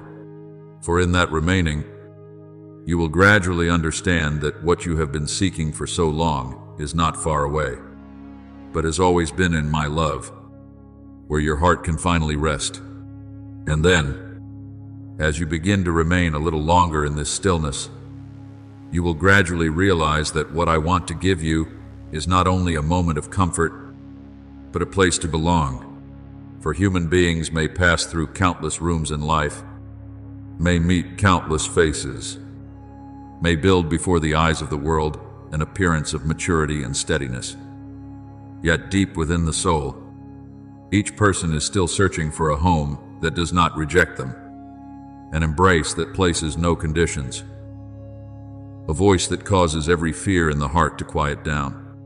And I am that place for you. I am not merely a distant idea for you to remember when life becomes too exhausting. I am a living refuge, an unfading source of peace, a holy shelter for the soul that has passed through too much scorching sunlight of disappointment, too many long rains of hurt, too many nights when no one understood the silent sob within your chest. If today your heart still trembles, it is not because I am far away, but because you have carried for too long the things you should have given back to me long ago. My beloved child, I know there are sorrows that cannot be put into words. There are pains that do not appear on the face, yet quietly wear away layer after layer of hope. There are days when you sit among a crowd and still feel lost. Days when you look at the vast sky and yet inside feel trapped in a cramped room of anxiety. You do not want to burden anyone with your sadness, so you learn to be silent. Learn to swallow your tears. Learn to smile just enough for others to believe that you are still all right. But my child, with me, you no longer need to hold on to that appearance. I do not love a mask. I love you, you yourself, with all the weariness you have not spoken, with the cracks you are still trying to hide, even with the dark places you fear the light might touch. Let me say this to you gently, but also clearly. You do not weary me with your weakness. On the contrary, precisely where you are most fragile is where my mercy most longs to settle. For grace does not seek the place that believes itself sufficient. Grace flows into the place that knows it needs to be helped. So do not be surprised if at times, just when you think you are about to collapse, I do not immediately remove the storm. But first, teach your heart how to anchor itself in me. For if I only change the circumstances without touching the roots of the soul, you would become thirsty again, even in a new vessel. But if I teach your heart to find rest in me, then even before the sky has fully cleared, you can still pass through the long day with a peace the world cannot understand. There are miracles that do not come with thunder, but come when you stop panicking. There are answers that do not appear as a door suddenly swinging open, but as you're being preserved from despair. There are blessings that do not carry the shape of what you once asked for, but are in fact the very thing that saves your soul from breaking apart. For I know what truly gives you life.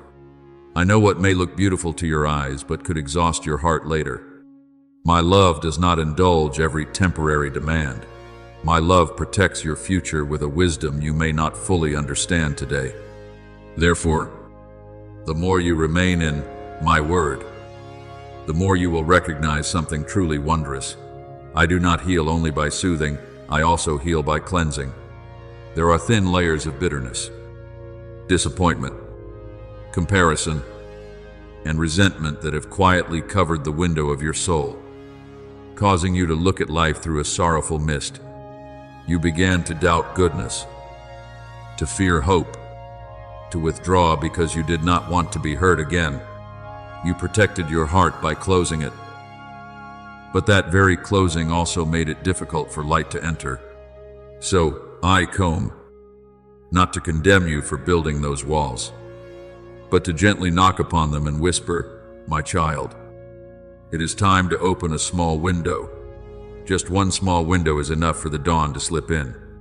Just one narrow beam of light is enough to tell the darkness that it does not have the right to remain forever. I do not shatter you with force. I soften you with love. I do not tear apart what you are trying to hold on to.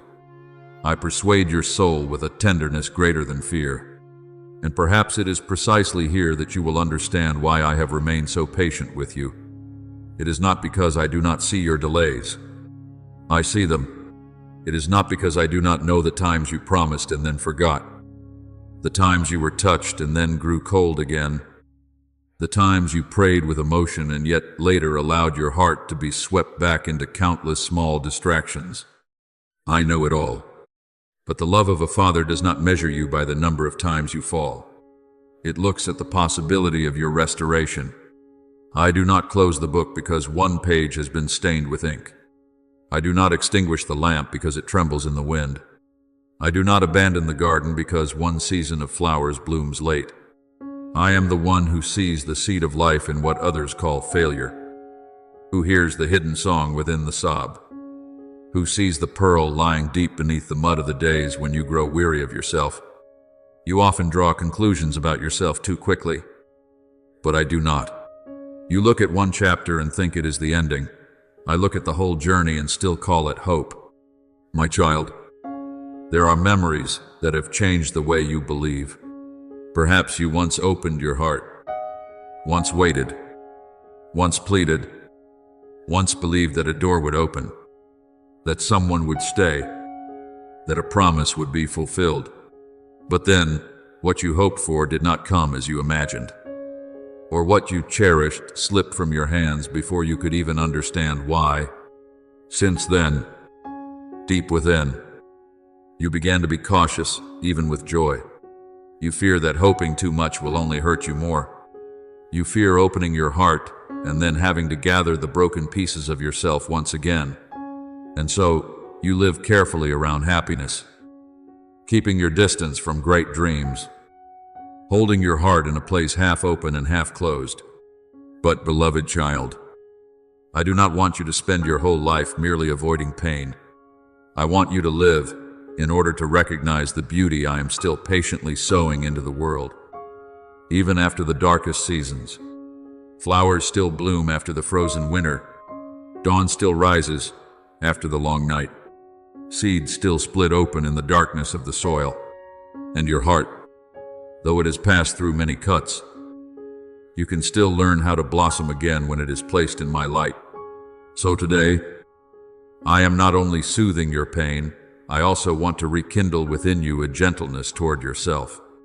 You have been harsh with yourself for too long. You blame yourself for not being good enough. Torment yourself over your mistakes. Force yourself to be stronger, faster, better, more worthy. There are judgments the world has not even had time to cast upon you, yet you have already pronounced them over yourself. But I ask you, when will you look at yourself through my eyes? When will you stop calling yourself broken beyond repair? Stop calling yourself useless. Stop seeing yourself as barren ground, unable to bring forth anything good. If I am the one who created you, then the final word about your worth does not belong to fear, does not belong to the past, does not belong to the rejection of others, but belongs to me. And I have never called you hopeless. I call you beloved. I call you chosen. I call you the object of mercy. I call you a soul for whom heaven is still patiently waiting, until all the goodness I placed within you from the beginning can fully unfold. And when you learn to receive that gaze, you will see that even the small fragments around you begin to change. A ray of sunlight falling on the porch will no longer be merely light, but a gentle reminder that I am still making the day new. A breeze passing through your hair will no longer be merely the movement of air, but a sign that life is still breathing upon your days. A bird song in the early morning, a leaf falling very slowly, a cool glass of water on a sweltering day, someone's hand lightly touching your shoulder at just the right moment. All of these can become little letters I send down to remind you that the world has not completely lost its beauty. Do not let sorrow blind you to what is pure. Do not let wounds make you forget that beautiful things are still placed very near you each day. I have sown goodness into the earth, into the sky, into the seasons, into the light, into the laughter of children, into the roads after the rain, into eyes that can still tremble before what is clean and holy. This world has passed through brokenness, yet my fingerprints remain upon it. And whenever your heart is willing to slow down, you will begin to see, in truth, what I am awakening within you is not merely a pleasant feeling, but a true awakening. I want you to live with your soul truly open-eyed. I want you to stop passing through each day like someone who is merely existing, and begin living like someone who knows they are loved by heaven. For when a person knows they are loved, the way they look at suffering changes. The way they wait changes. The way they pass through loneliness also changes.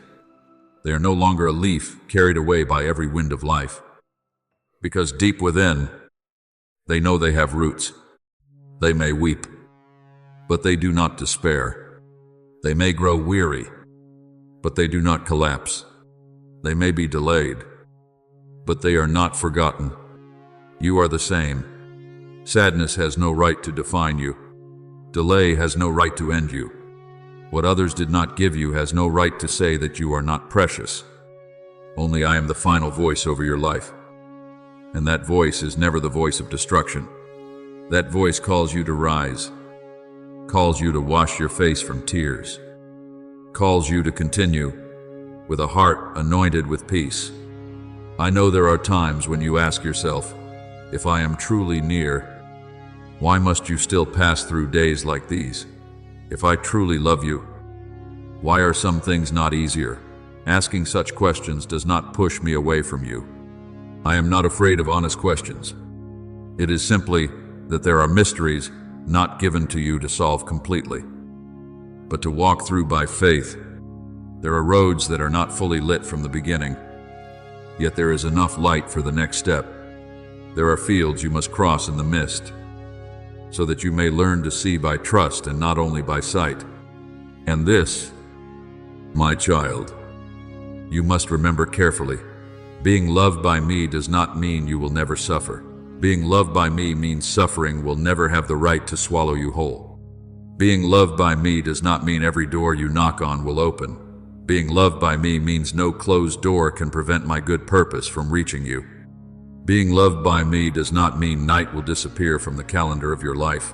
Being loved by me means that in the night, there will always be a star that darkness cannot extinguish. Then there will come a time when you realize that the most precious thing I give you is not merely the answer to a problem, but my very presence. When that presence fills your heart, you will carry a different sky into your daily life. You will walk into the same old room, but with new eyes. You will meet the same old difficulties, but with new endurance. You will face the same longing, the same wound, the same pressure, yet not as before, because you are no longer walking alone. There is a very strange light in those who have truly encountered me. They do not necessarily run out of tears, but within their tears there is hope. They do not necessarily run out of battles, but in the middle of battle they carry gentleness. They do not necessarily speak much about themselves, but around them there is a fragrance of peace that makes others also desire rest. I want to do this in your life. I want to turn what once cracked you open into a place where mercy can flow out to others. I want to turn the pain that has been healed within you into a lamp for those who are lost in the night. No tear remains useless in my hands. So if, at this moment, your heart is softening, if your eyes are stinging, If something inside your chest is quietly melting, do not be afraid. This is not a shameful weakness. It is the ice beginning to crack so that the water of life may flow again. It is the sound of the door of the heart opening slightly before the light. It is the moment when a soul stops bracing itself and begins to be truly loved. Let this happen. Let your heart be touched without resisting. Let me wipe the dust from your memories. Wipe bitterness from your eyes. Wipe the heaviness from your shoulders. There are things you have carried for so long that you began to think they were part of who you are, but they are not. Weariness is not your identity. Sorrow is not your name. Being forgotten is not your destiny. You belong to me, and in me. You still have a future, still have a season of blooming, still have songs that have not yet been sung. Therefore, my child, when you leave these words and return to the rhythm of ordinary life, do not think that this holy, quiet moment will vanish like a brief emotion. Carry it with you like someone carrying a small flame in the heart, carefully sheltered from the wind. When anxiety comes searching for you again, remember my voice. When sorrow knocks at the door again, remember my gaze. When you want to rush past everything again and forget your own soul, remember that there is still a gentle Father calling, my child. Stay with me a little while. Just a little while is enough for your heart to remember who it is. Just a little while is enough for the darkness to step back. Just a little while is enough for you to hear peace falling into your heart like rain upon dry ground. And then, day by day, little by little, you will see that I do not merely visit your life in rare moments. I will become your dwelling place, your breath, your source of renewed strength, the hidden song in the days that seem most silent. Then you will understand. The most beautiful thing in the world is not when everything around you is perfect, but when, in the midst of a life still unfinished in many ways, your heart still has me dwelling within it. And because of that, everything begins to be sanctified by love. And when you truly choose to linger a little longer in that gentle presence, you will begin to realize that what I want to give you, but a new way of life for your soul. For there are people who pass through their entire lives with their feet still moving. While their hearts have been tired for a very long time, there are people who still smile and speak beneath the morning sun. While within them, there is a winter no one can see. And there are also people who think they are living, when in truth, they are merely struggling not to collapse. I do not want you to live like that. I did not create you merely to survive from one day to the next, to wake with a burden, to walk with anxiety, and to end the night with an exhausted heart. I created you to live in the light, to walk in peace, to carry within you a spring that cannot be dried up by the changes of the world. Therefore, when I call you to stop, it is not to take away the rhythm of your life, but to save the deepest part of you that has been silently crying out. I know there are cracks that make no sound, sorrows that have no name, losses no one sees because you have learned to hide them behind an ordinary face. But my child, before the eyes of the world, you may hide many things. Before my eyes, your soul is always clear, like bright water beneath the morning sky. I see everything, but my gaze does not make you afraid. Because I look at you with mercy. I do not look in order to condemn, I look in order to embrace. I do not uncover in order to shame you, I touch in order to bring you back to life. And if right now you are still wondering whether you are truly loved that much, remember that there are things only the heart can understand. And my love for you is deeper than every explanation.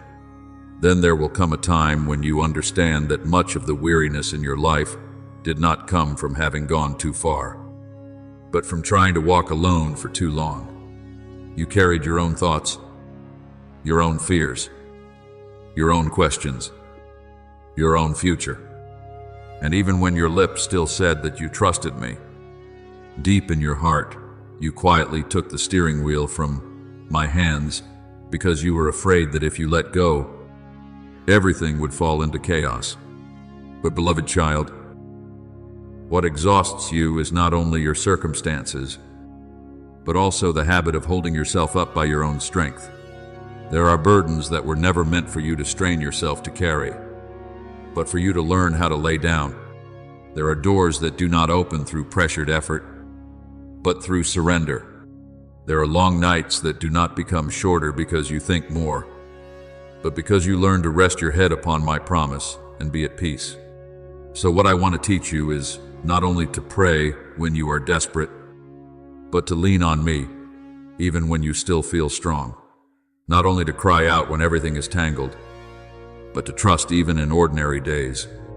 For faith is not a life raft brought out only when you are sinking, but the very breath of a soul that knows to whom it belongs. You will see how greatly your life changes when you no longer see me as the final shelter after every other door has closed, but as the first place you return to each morning. Then even the smallest things will begin to carry a different beauty. A morning will no longer be merely a morning, but a gift. A breath will no longer be merely a breath, but grace. A step will no longer be merely a step, but proof that I am still holding you in my living hand. So now, while this stream of words is still flowing through your heart like warm water, I want you not only to read with your eyes, but to receive with your heart. Let these words not pass by like smoke and clouds, but settle down like seeds, quietly searching for soil. Allow yourself to be weak before me without shame. Allow the walls of weariness to come down. Allow the peace you cannot create by yourself to enter. Perhaps out there, nothing has changed yet. Perhaps your questions are still there. Perhaps what you are waiting for has not yet arrived. But in this very moment, something more precious is happening. Your soul is being touched. And when the soul is touched, the inner world begins to change even before the outer circumstances shift. From that deep place, hope will spring up. From that deep place, new strength will be given. From that deep place, you will stop seeing yourself as someone who must save yourself, and begin seeing yourself as a child being kept and protected. That is the truth I want to place in your heart like an unfading seal. You are not forgotten. You are not overlooked. You have not come too late for grace. You are not too broken to be restored. You are not too far away to hear my voice. And you are not too small for heaven to bend down and care for you. So stay with me, not only in this moment, but in the days ahead of you. When morning comes, let me be the first voice your heart seeks. When night falls, place your weariness into my hands before you lay your head upon the pillow. When you are joyful, remember me. When you are afraid, call me. When you do not understand, trust me. When you fall, return. When your heart begins to dry up, ask me to pour down rain. When your faith is only like a small lamp wick, let me light it again with the breath of life. I will not grow tired of you. I will not grow weary of listening to you. I will not leave simply because you have days of weakness. My love is more enduring than the changes in your emotions, and my faithfulness does not depend on how strong you are. As long as you are still turning your face toward me, even with very slow steps, you are still walking the right road. And one day, when you look back, you will realize that the moments you thought were so small beside me were the very moments that kept you from breaking. The moments that quietly redirected your soul. The moments that transformed you from someone living in fear and trembling into someone who knows how to rest in love. Then you will understand more deeply what I am still whispering to you today, as long as you stop rushing past. As long as you are willing to remain with me, even the most weary heart can blossom again beneath the merciful gaze of the one who always calls you, my beloved child.